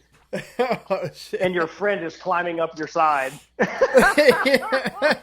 his knife in his hand, like that's going to do anything. So it's super fun. The most fun thing to do is to stalk them at night. I mean, it's get out there when the moon's up. I'll go out and corn all the roads in our little mule scooter gizmo, and wait till about 2 hours after dark and just go walk around in the dark and sneak up on them. It is super fun. You really do find out who your friends are when you do that, though. There aren't a lot of people I take to do that. People get scared. I mean, they just get, because the pigs are everywhere. Right. And you can't see them, right? They'll just come walking out of the bushes. They'll just walk right in front of you. They don't know you're there. It is fun with a 12 gauge or a shotgun too, though, because you surprise them when you start tearing into them with the 20 gauge at night. They are not expecting that. Sometimes I get angry and I go out there and blast a few. They're good eating. Yeah. It's really fun. That's a fun way to shoot them. Hey, helicopter's the best. But man, that's such a backer. Yeah, I want to do that. You just really made it move a little. All the way around the table. Yeah, you got a little half a chubby there. Maybe 3/4. Yeah, a little 3/4 chub with your buddies there. Porn star guy there. So, with the hog leg. So I have a friend who has a big ranch, and he's a super good guy. He's an entrepreneur. He's this killer place where you've got kudu and pear David deer and black bucks and all this stuff and high fence. And when the pigs get out of control, he calls in the helicopter guy, and we get to go fly around and shoot them. And God, is it fun! It sounded like you got a half a chub off of that one too. Oh, just a little chublet. I mean, you're hanging out the side of a helicopter with an AR, and you're 30 yards in the air, and you got 10 pigs under you, and then they tilt the helicopter over, so the helicopter's not horizontal. They tilt it over to make, the shooting angle appropriate for the gunner. You got to be ethical. You just tap, Just, oh, God, we'll kill 30 or 40 of them. It's so much fun. You just lace these You things. ever do that with a 12 gauge? It's absolutely fantastic to see the shot strings hitting the ground. I mean, it is super awesome. He's got a Sega 12 gauge semi with a 25 round drum. Yes. come on. Jesus Christ. I mean, it's got this huge drum on the bottom, and you can just bang them. I mean, it is fantastic. But the AR is just it's true because you can get 4 magazines. You're running. You got 120 rounds. You can shoot all around them. We took one of those Sega 12s for conservation season up to upstate New York, snow goose hunting. Oh, you're not conserving; you're reducing. Oh, that's the best. I don't know why. I don't know why shooting stuff is so much fun, but it is. I mean, prairie dogs are probably one of the greatest things to ever shoot on the planet. I've done that a bunch, and it is a freaking scream. You ever eat those at all or no? Prairie dogs? Yeah. No, they're supposed to have the plague or something. So all right. You shoot them with a 223 with a ballistic tip bullet, and they end up in about 7 pieces. Yeah. Well, and it's easier fantastic. quartering, right? Does the quartering for you? They're quartered right there. You just pick up the little legs and put them on the grill. It's truly a scream. Yeah. Hey, Troy, what have you ever had anyone kind of come on your farm that you kind of guided through and they had a fuck you moment? Like just a dim-witted moment like, what the fuck you doing, dude? You ever come across anything like that? I've had a couple people get lost out there. And I call them, and they're on the neighbor's property. They're just decided to start wandering around. And it's 3,000 acres, so it's big enough that you could, if you jump the wrong fence, you're on the neighbor's property wandering around. I had a lovely friend I will not name who went down by himself and told me about this deer stand he was hunting in. Apparently, there were 2 deer feeders, and the stand was really nice and had like a locking door and was insulated. And there was a protein feeder, and there were 2 deer feeders on a little field. And I was like, yeah, bro, I don't know where the hell you are. Because we have kind of wooden boxes you sit in, and if it's raining, it's miserable. We don't have any nice stands for guns. It's guns. You're already cheating, so, we got to make it a little bit exciting. So he had parked the scooter, jumped the fence, gone onto the neighbor's property, and was hunting on the neighbor's stand. He didn't get anything. That guy, I was just like, oh my God, where the hell did you go? Well, I saw this stand and I went up there. Okay, I've seen people in Illinois get shot for less. Oh, God. I can only imagine. The guy who owns that property is a super nice man, so it probably would have been okay, but he just run him off. But, I was just like, oh my God, you've got to be kidding. And then the other thing that I do have a lot of trouble with still, I have a couple of friends who are just wonderful people, and they will not snort the fairy dust. And they go out there with the Twizzlers, and I got a friend he's got 10 shots and he's got 4 hit pigs, and we didn't find any of them. And he's killed a moose. He's killed all the big stuff in Africa. He's not, a guy who doesn't know what he's doing. But the first big shark we ever caught, he waded out in the surf and tail roped it and pulled it up on the beach. He's waist deep with a big shark. And I said, well, I'll keep him around, because, you don't get people like that very often. Right. He's a dear friend, and I'll get him there. But that's the guy on the neighbor's property was probably the most, good Lord, what are you doing? Got 3,000 acres and 10 deer stands. You could find one of them, come on. So, what do you think is probably one of the things that you haven't disclosed on any other platform, or the first thing that comes to mind is just craziest moment you ever dealt with, or something that our listeners will never find out anywhere else? You got anything like that? I am so boring. No, you're not. Far from. No, I mean, I understand. I'm moderately entertaining, but I just don't have a lot of crazy stuff. The craziest things we've done is I most people don't play with snakes as much as I do. And then, the shark fishing thing, back when I was young, wading out in the surf and, at 10:30 at night in the dark with a bull shark and roping him up. And because you can't physically pull him up on the beach.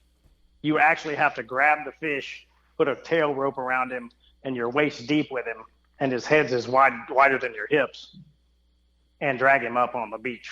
So dip into that. We want to hear, cause, I mean, we're East Coast, so we deal with a lot of shark. I mean, I even go as far, I don't know if you knew this about myself, but every summer, that's what I aim to do at Cape Cod. Where, Trev? I go in and swim with sharks, but never never bull sharks, though. I haven't experienced that. That's an aggressive. We got bulls. Yeah. We've caught bulls and tigers, and that kind of thing. And some of the bigger fish, the 5-foot black tips, you grab them by the tail and just pull them up on the beach. They'll still bite you, but they're not as dangerous. They're not going to bite your arm off.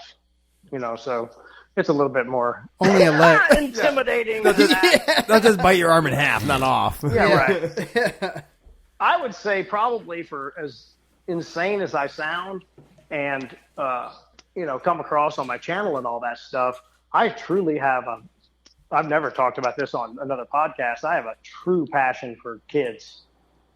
I mean, like nobody you've ever met, to teach them the outdoors, how to be a man, have some character, live the right way. So for all the crazy comments I make, and I tend to, poke people in the guts and kick people in the nuts in the bow hunting industry in the world, my real passion is people and just taking them out.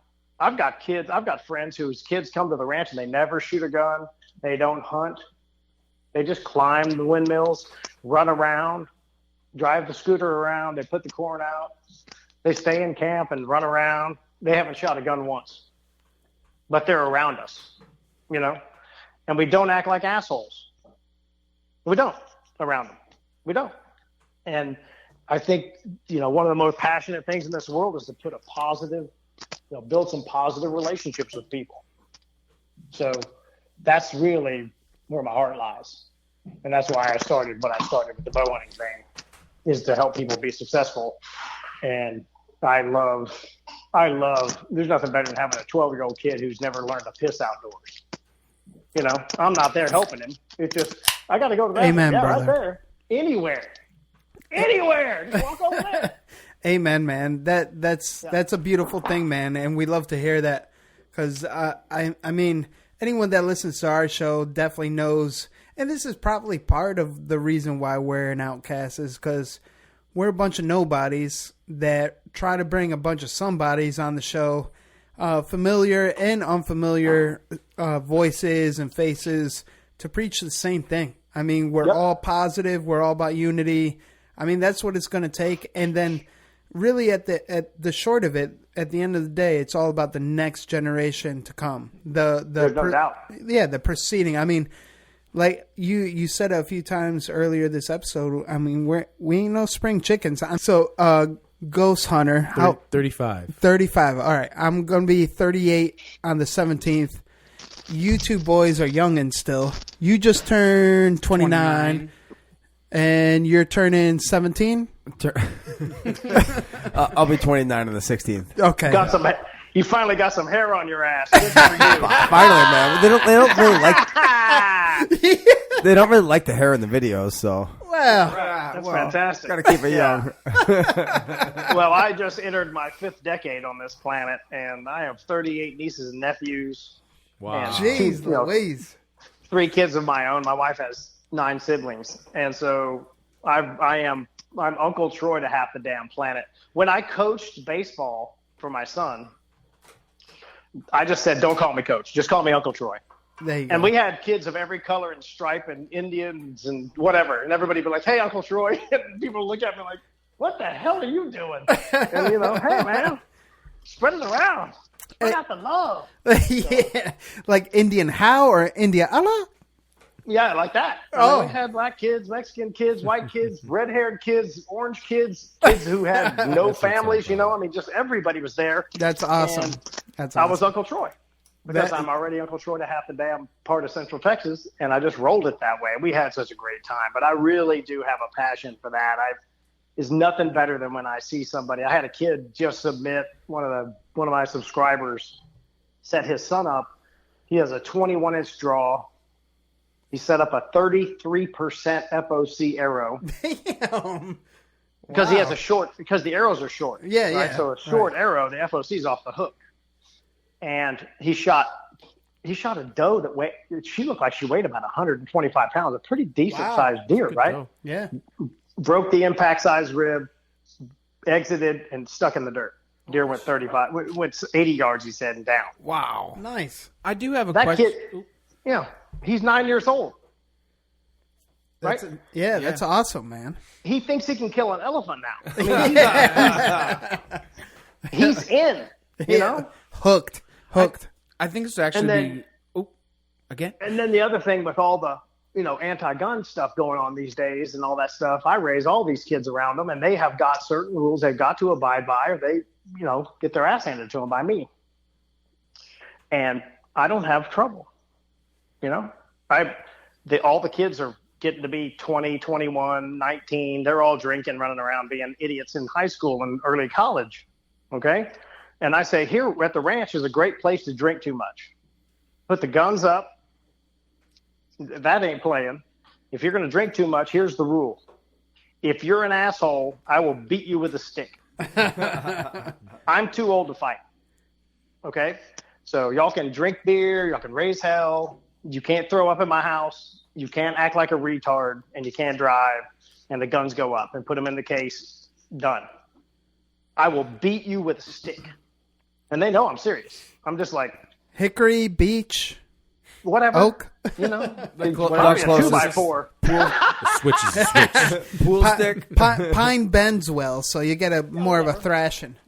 I can take the string off my longbow and just flog them with that. It's got a nice whipping action. Yeah. But you can raise people. You can let people have some latitude with limits. Amen. It's fair. That's the way you have to learn to grow up anyway, because that's the way the world works. For sure. Hey, East Coast Trev, got a question for you, brother. So bring it. So my question is, if you were to, my wife just got into bow hunting, and she obviously has a smaller draw, so I think she's at 26 or 27 inches, and then she's only shooting 40 pounds. She's used to the smaller draw, though, right? Snap. Ooh. So anyways. Big draw.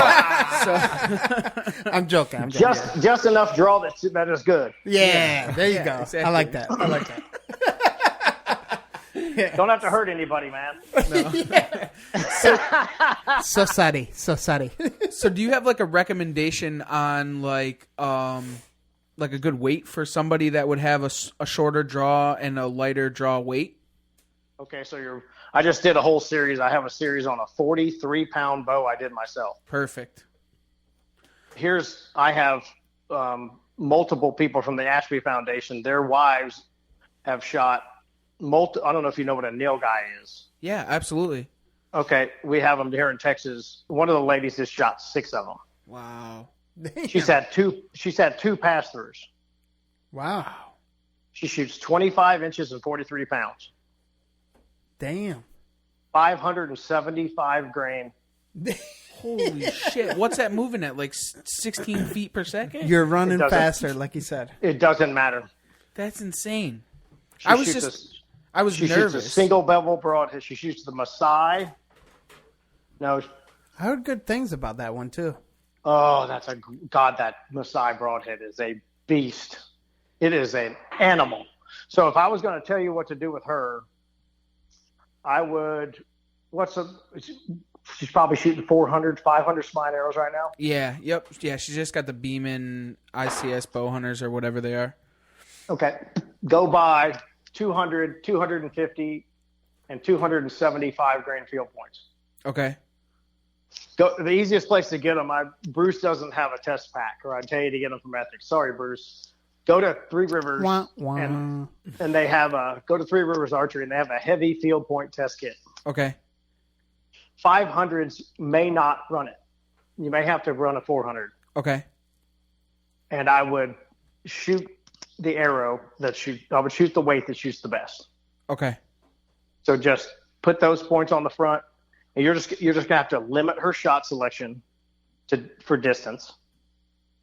Okay, get them close, and I would get the Maasai red line single bevel.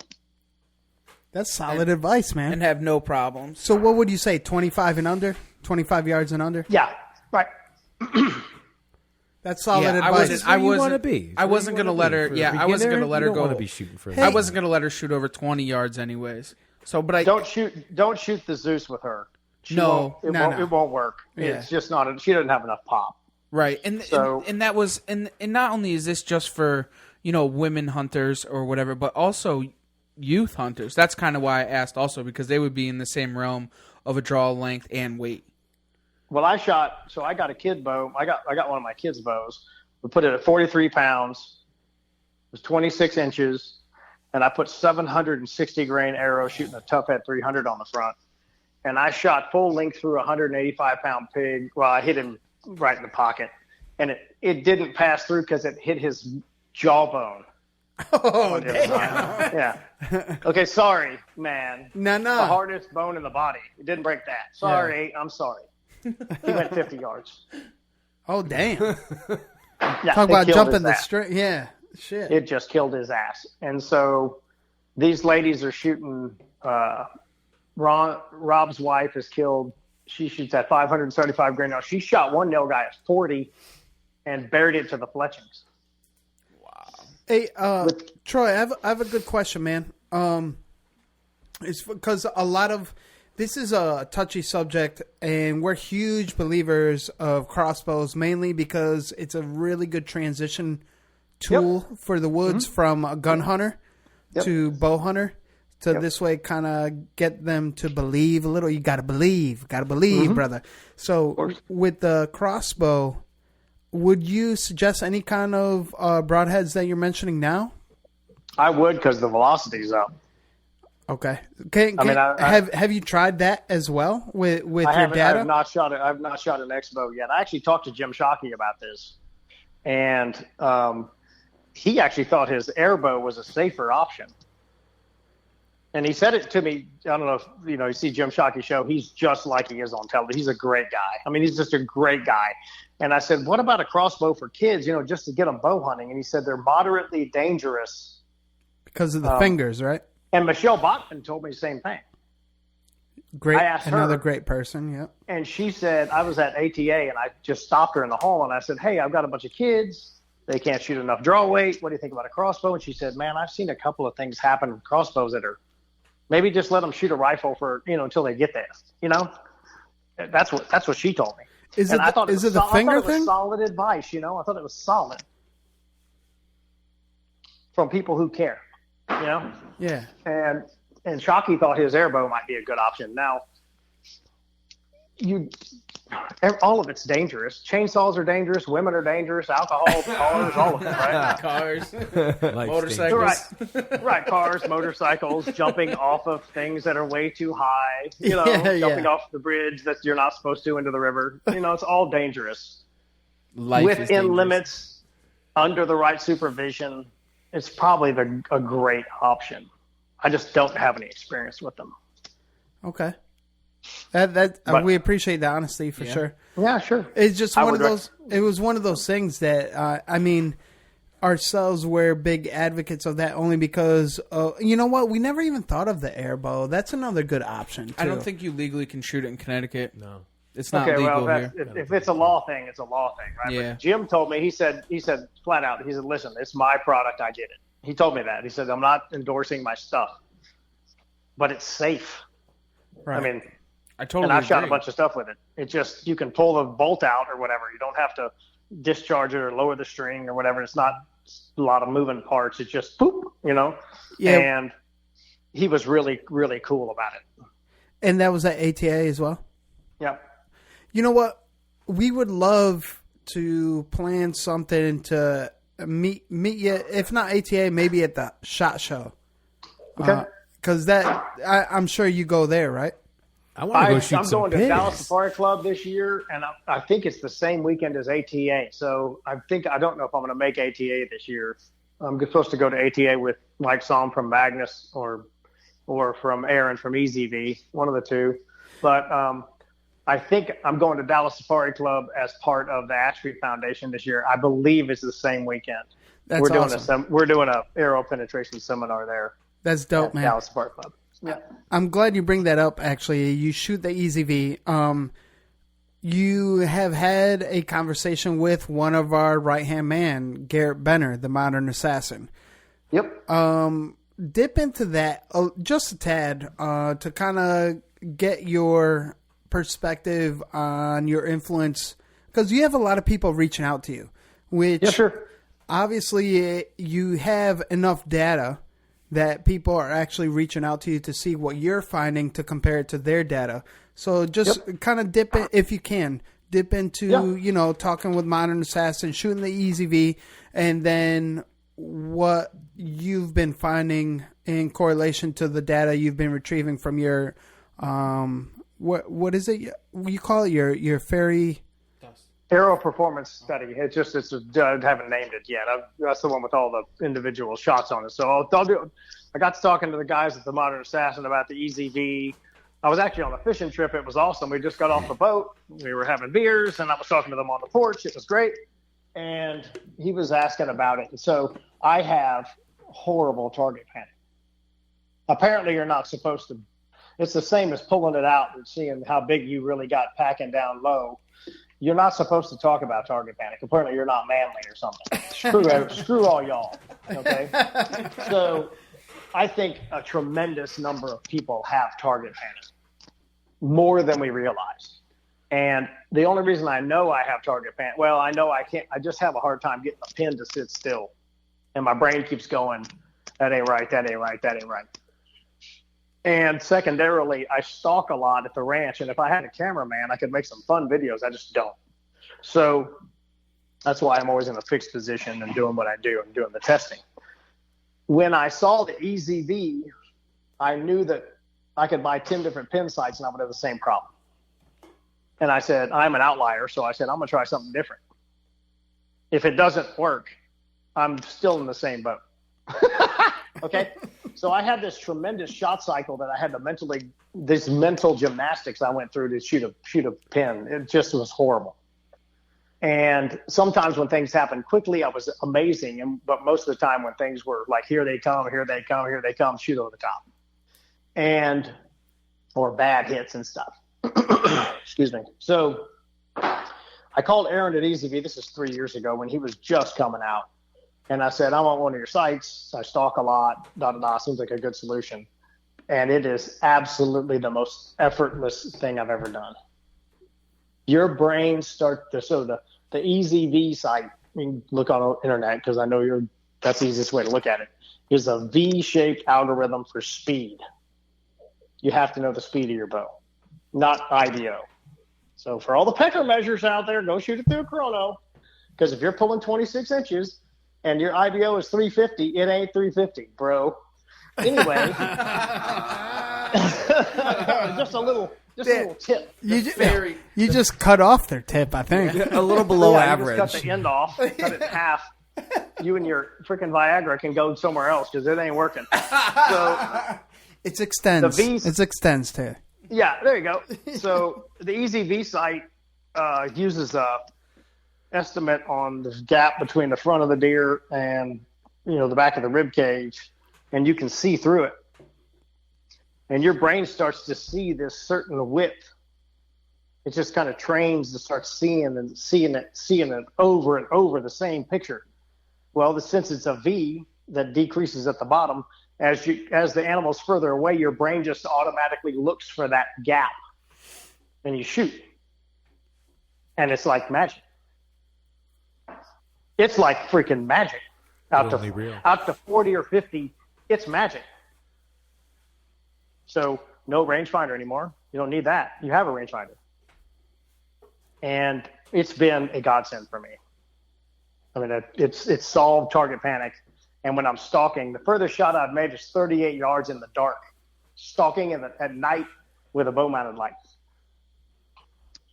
I didn't know how far it was. I just went, gap, boom, broke his back, So it is a fantastic tool especially for what y'all do. where things are, pretty dynamic, right? In this public hunting situation, they're coming and they go by, they're not there for hours. They're not on corn waiting around for 20 minutes, right? No, they're moving. They're moving by. You get your shot, window, gone, right? Oh, especially during the rut. Correct. The rut is a great time for the EZV site because you just draw back and the V and light them up. It is, I can't say enough about it. I don't get paid by Aaron. I demonetize all my videos. I have 0 sponsors. I have a list of people that I support on top of my YouTube channel, but I get no sponsorship money from anyone. I intentionally made that choice. Well, when we get big time, we'll sponsor you, man. When we get money, awesome. we'll sponsor you. I did that as a choice because now I can say whatever the hell I want. And I get, companies call me and say, hey, we want you to try our stuff. I said, be ready. I don't know if you've seen my channel. Hang on. You better get your ass in the seat and hold on to the steering wheel because I'm driving, bro. And it could be a wild ride. I will break your stuff. I don't think they really know what to head for. So what'd you think of the Modern Assassin when you had a quick conversation with him? Oh, it was great. I mean, the guys seemed real legit. They're great on the phone. I mean, we had a great talk about everything and just bow hunting and just chatter. It's fun to reach out to different people from all over the country, meet different personalities and how things work and all that good stuff. Not everybody's southern shooting a bow and arrow. How's that? Right. So it's good stuff. Oh, yeah, man. I blame it on the Iowa trip, man. I'm telling you. As soon as we were driving back, I mean, we had an 18-hour haul from Iowa back to the East Coast. So it was one of those things like, dude, we need to talk to this guy. Yep. Yourself. I appreciate it, man. I really am glad that I get to, come out and talk to different formats, and you don't know who you're reaching, I get emails from New Zealand and Australia all the time, and Finland, England. It's crazy how the internet works and who sees you, or hears you on some podcast or whatever. It's a fantastic world we live in right now. That getting the information out. Hell yeah! Just don't lose the laugh. The laugh is like, yeah. It won't go away. I have a reputation at my real job. I'm a sales guy for a pretty large company, and they're just like, Fowler's here. They hear me coming. And I just, hey, how's it going? Oh, boy, Here's a good one for you, Fowler. The Ranch Fairy. Ninja tip of the day. Well, what do you have for our listeners? Anything outdoor advice or even a life hack? What do you got for us? So this is my life hack. I have 2 life hacks for you. One is, whenever you think you've figured it out, keep questioning what you see. And that applies to your life. But we're on a bow hunting topic here. I still am not satisfied. I'm close.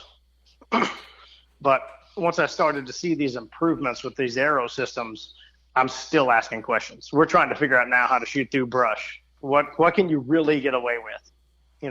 That kind of thing. So always question what's in front of you. And when you think you figured it out, realize the beginning of knowledge is you probably haven't figured it out. Don't be arrogant, and just help people. And then the second one is y'all are going to like this one. This is my advice to all men that I mentor. Okay? If you choose to live a life of good character and you don't rape, and cheat, lie, and steal, then you're going to miss out on those things. If you choose to be a person of low character and you choose to rape and steal and lie and cheat to people, you're going to end up in jail. You're going to end up getting raped. So it's all about rape. It's all about rape. Okay. I love it. That's awesome, man. Very solid ninja tip, man. I say that to 17-year-olds, and their eyes bug out of their damn head. you're going to be an asshole. You'll end up in jail, and then you know what's going to happen to you. Don't drop the soap. Don't drop it. What's that movie, Fletch, where he says, "Bend over. Nice to meet you, Mr. Bend Over." So there you go. That dates me right there. That's an old movie. Oh my gosh. I know we say this all the time, but Trev, I mean, is that not the best ninja tip? Don't get raped. He went there. Don't get raped. Yeah. Right. So live a life of good character, and you'll probably avoid that situation. You know? You should see the faces that just went around this room. Dude, it is fantastic to say to people. Just pull that one out. We're a bunch of grown-ass men listening to this. You know what I always say? And just start with that. Oh, my God. Yo, Troy, next time you're in CT, man, you have to hit us up, man. Okay. This is just... It would have been really cool to get you in studio. I know we couldn't make it happen with I mean, that was your day job stuff, right? Yep. That was my day job stuff.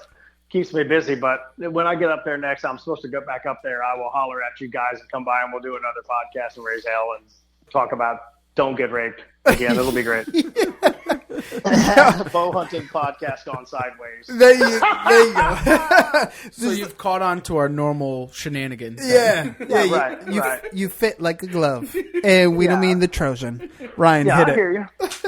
One of the things about me is I read philosophy too much and some of the kind of wild ass stuff. So my brain's always going seven different directions. I'm naturally curious and have a lot of energy, so I got to burn it somehow and try not to, be an idiot. It's a struggle we deal with every day. Ryan, hit it. Absolutely. All right. Grunt tubing. Yeah. So, Troy Fowler, the Ranch Fairy. Yes. What rattles your antlers? Because I know you had a good answer for this one, man. And you know what? You have a really good figure, but what rattles your antlers? If I was a really hot girl with 36 C's and a nice butt, I could have 500,000 subscribers and do nothing. Thank you very much. I'm exhausted. There are some legitimate ladies out there doing great work, but there's so many of these. Oh, God, just that's all they got. I mean, it's just I'm pretty, so I'm sponsored. I'm like, oh. How many deer did you wound last year?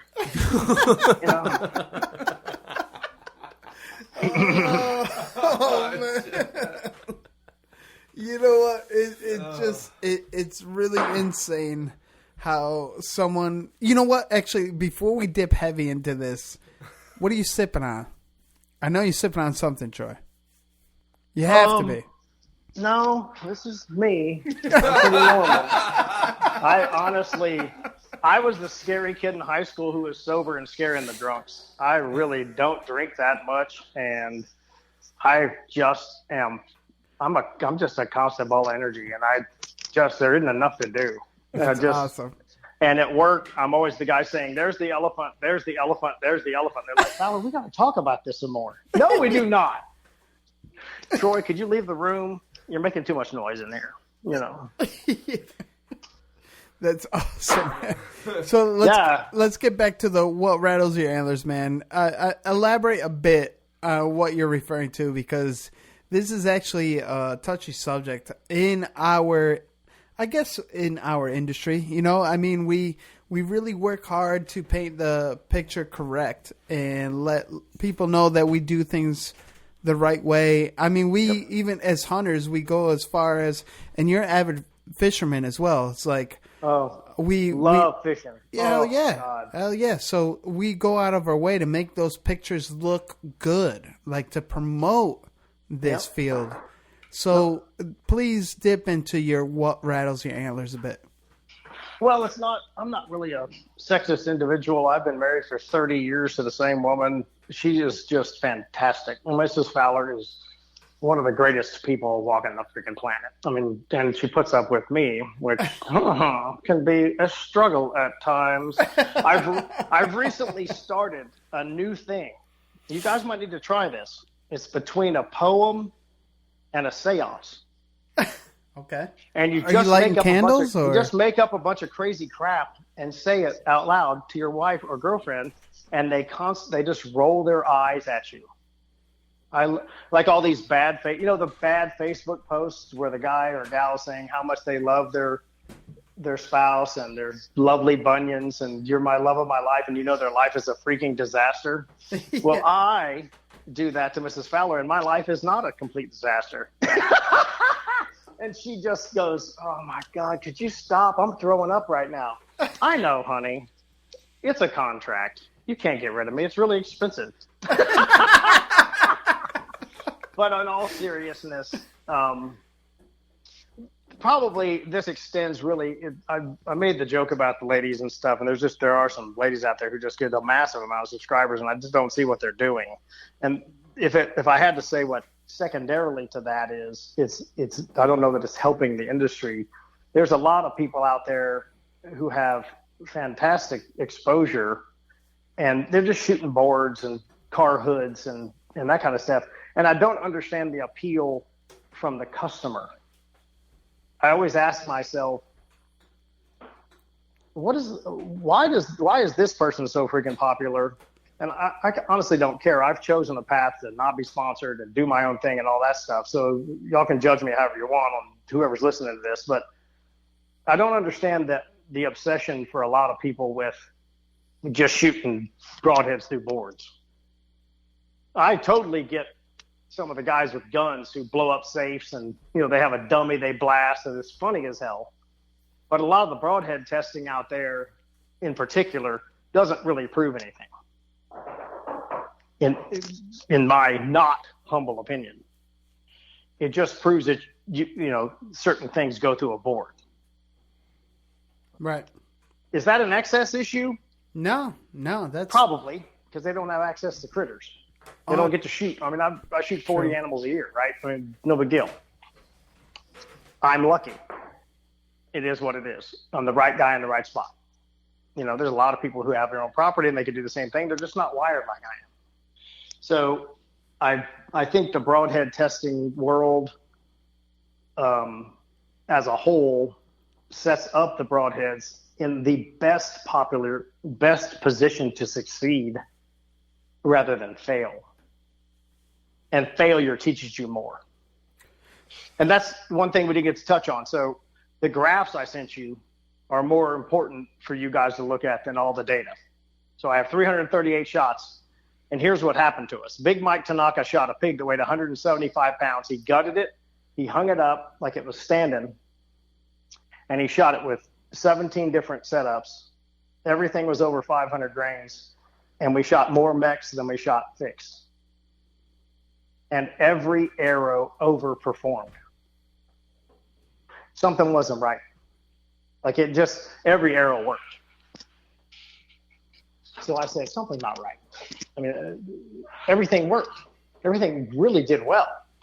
We shot 3-blade, 2-inch wide, over-the-top expandables, and they would make it all the way to the opposite side of the pig. That's a dead animal, right? But we're not seeing that in reality. So I started capturing all this data to see what reality looks more like.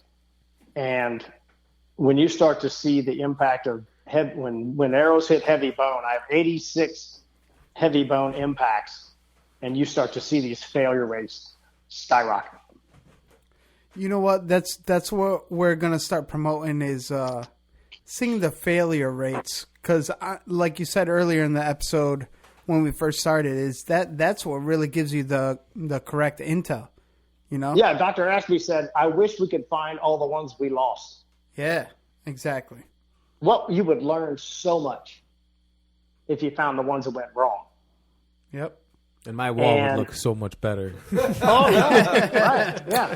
At least you're willing to admit it, right? Oh, yeah. When you get on the message boards, nobody misses. Oh, yeah. Yeah. Oh, yeah. Me and Uncle Billy, we kill 100 deer a year. We never miss. Okay, great. I'm not seeing this. I don't know what's wrong with me. Yeah. And then when I have the next layer, right? I have all these kids. I have all these random skill sets to throw out there. And I'm talking, this is a setup shot. Most of my shots are under 20. You're on bait. And they're still screwing it up. There's no better situation to make a good shot, right, than what we got set up at the test lab. When they come in, you should get a decent shot. It's not like you guys, right? You got these deer moving around, doing their thing, walking back and forth. You check the laser and they move 10 yards. You check the laser again and and the tree gets in the way and they're gone. Dude, it's tough out here. Heavy timber. They're mountain goats out here, man. They're mountain goats out here. I guess I need to start practicing on the neighborhood cats to see what my broadheads do. Yeah, right. Yeah, well, there's enough of them, you know. Yeah, there's plenty of those. Nobody needs those guys around.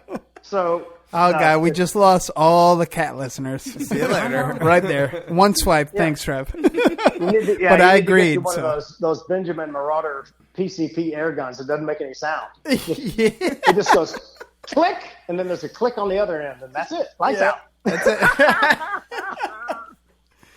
Oh man, this has been absolutely a treat, man. And I don't want to keep on dipping in too far because we could honestly talk all night long. I want to leave a part 2.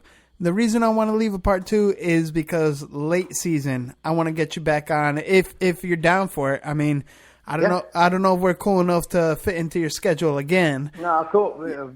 Roll me in later in the season or early January or something.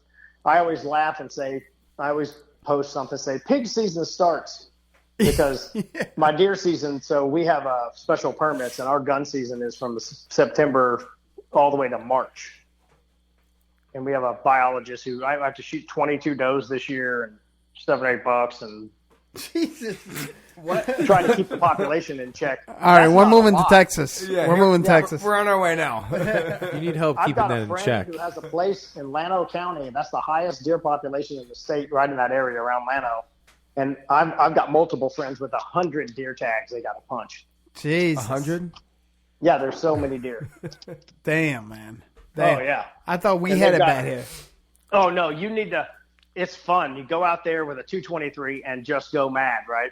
And then you pull up to the hunters for the hungry thing with legs sticking out your truck, and those poor people just go, "Oh, I should have never signed up for this." You're just offloading, bump, and they give them to the homeless, and it's a good program. They just don't like seeing me show up. Yeah, It's fantastic. That's awesome. But yeah, let's do it, and we'll talk about what happened with y'all. And I'm interested in hearing y'all's results with that. With this new broadhead y'all are shooting. I don't shoot a lot of mechanicals, and I need the input because they're very popular. And if we can help the mechanical world work better, then we're helping the bow hunting industry. And I don't believe in them, but there's no getting around them. Hey, it's data. Data's data. That's right. Data fixes a lot. What is it they say? Numbers, liars can figure, but figures don't lie. Exactly, man. Exactly. You know what? What better way to start the round of positivity, Ryan? What you have? Round of positivity, man. We are filled with slayers in the Slayer studio here, and we got a slayer on the phone, a real slayer on the phone. And I mean, we're dipping into almost October, a handful of weeks into the season here, and we're just slaying, we're grinding, we're in the tree, we're in the woods, and what better stakes can we have right now? I mean, we're all doing our thing, so we're all grateful. I'm grateful, and just happy to be here tonight. Outstanding, man. Good one. Ghost Hunter, what you have, man? Just every day we're getting better.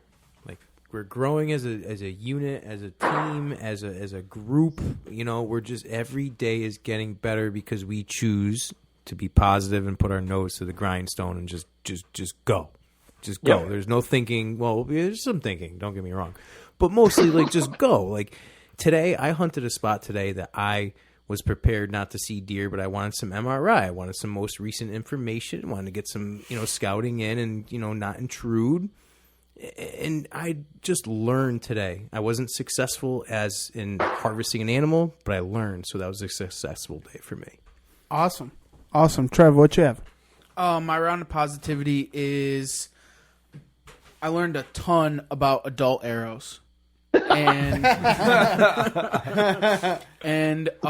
really, honestly, not even that, but what it takes to shatter bones. Yeah. And what is out there for, the Ashby theory. I always had a lot of questions about the Ashby theory, and I talk about the Ashby theory from time to time. But honestly, to learn from somebody who actually studies and knows a lot about it, honestly, it's definitely something to throw in my book for this season. Well, thanks, man. That's cool because I'm just here to help. And who's got the wife, the girlfriend that's shooting the little bow? That's me. Okay. That's East Coast Trev. Hit me on Troy@ranchfairy.com if you need help or whatever. Just email me and I'll get you on the phone and I can walk you through tuning and bear shaft tuning and all that. Is she shooting a whisker biscuit by any chance? No, she's it's kind of like a whisker biscuit, but it's like a G5 or something to that. It's like a 3-piece whisker biscuit instead of a full whisker biscuit. Yeah, you know what I'm saying? If you can, upgrade her to a drop away. Yeah. No question. I'll put one on tomorrow. It's not it. Yeah, just put a Q8. Just put the full Q80 on there. It'll be easier on her. And secondarily, the heavier arrows don't like those things. Okay. Perfect. I have an extra one. I'll put it on. On my kid bow project, I have a whisker biscuit because that's a lot of kids shoot them, right? Mm-hmm. I have to hold the arrow up with my finger and draw back. Oh, because they're so because they're so heavy. Yeah, I didn't even think of that. Down and, okay, we're good. I had one go down in the biscuit and just skip up in the air. Oh my God, gone. See ya. So, Troy Fowler, the Ranch Fairy. What do you have around the positivity to bring to the table, man? My positivity comment is to help the next generation. Do everything you can to build great humans and put them on this planet. There isn't a lack for all the negative press and all that stuff. There isn't a lack of great people. They're most of us. Don't let all the dirt that's out there and all the negative stuff that's coming across whatever feed you're watching take you down, because I don't run across a lot of bad people. And wherever you can have a positive impact, help somebody, give of yourself and don't expect anything back. I tell my kids and all my nieces and nephews, it's not a bubblegum machine. Do not expect a reward. Just do the right thing and move on. Amen, brother. Beautiful. We really love that. My round of positivity is just the fact that we got you on the horn and we're looking for a round 2 because you have a lot to bring to the table. Super, super knowledgeable, especially on heavy arrow setup and slaying pigs. And that's what I'm just saying. Yeah. That's what we're all about, is not necessarily slaying pigs, but just slaying and getting animals down ethically and spreading that positivity, man. So, I mean, anyone that does not believe in heavy arrow setup, you need to listen to this episode. So on that note, stay stepping and stay slaying.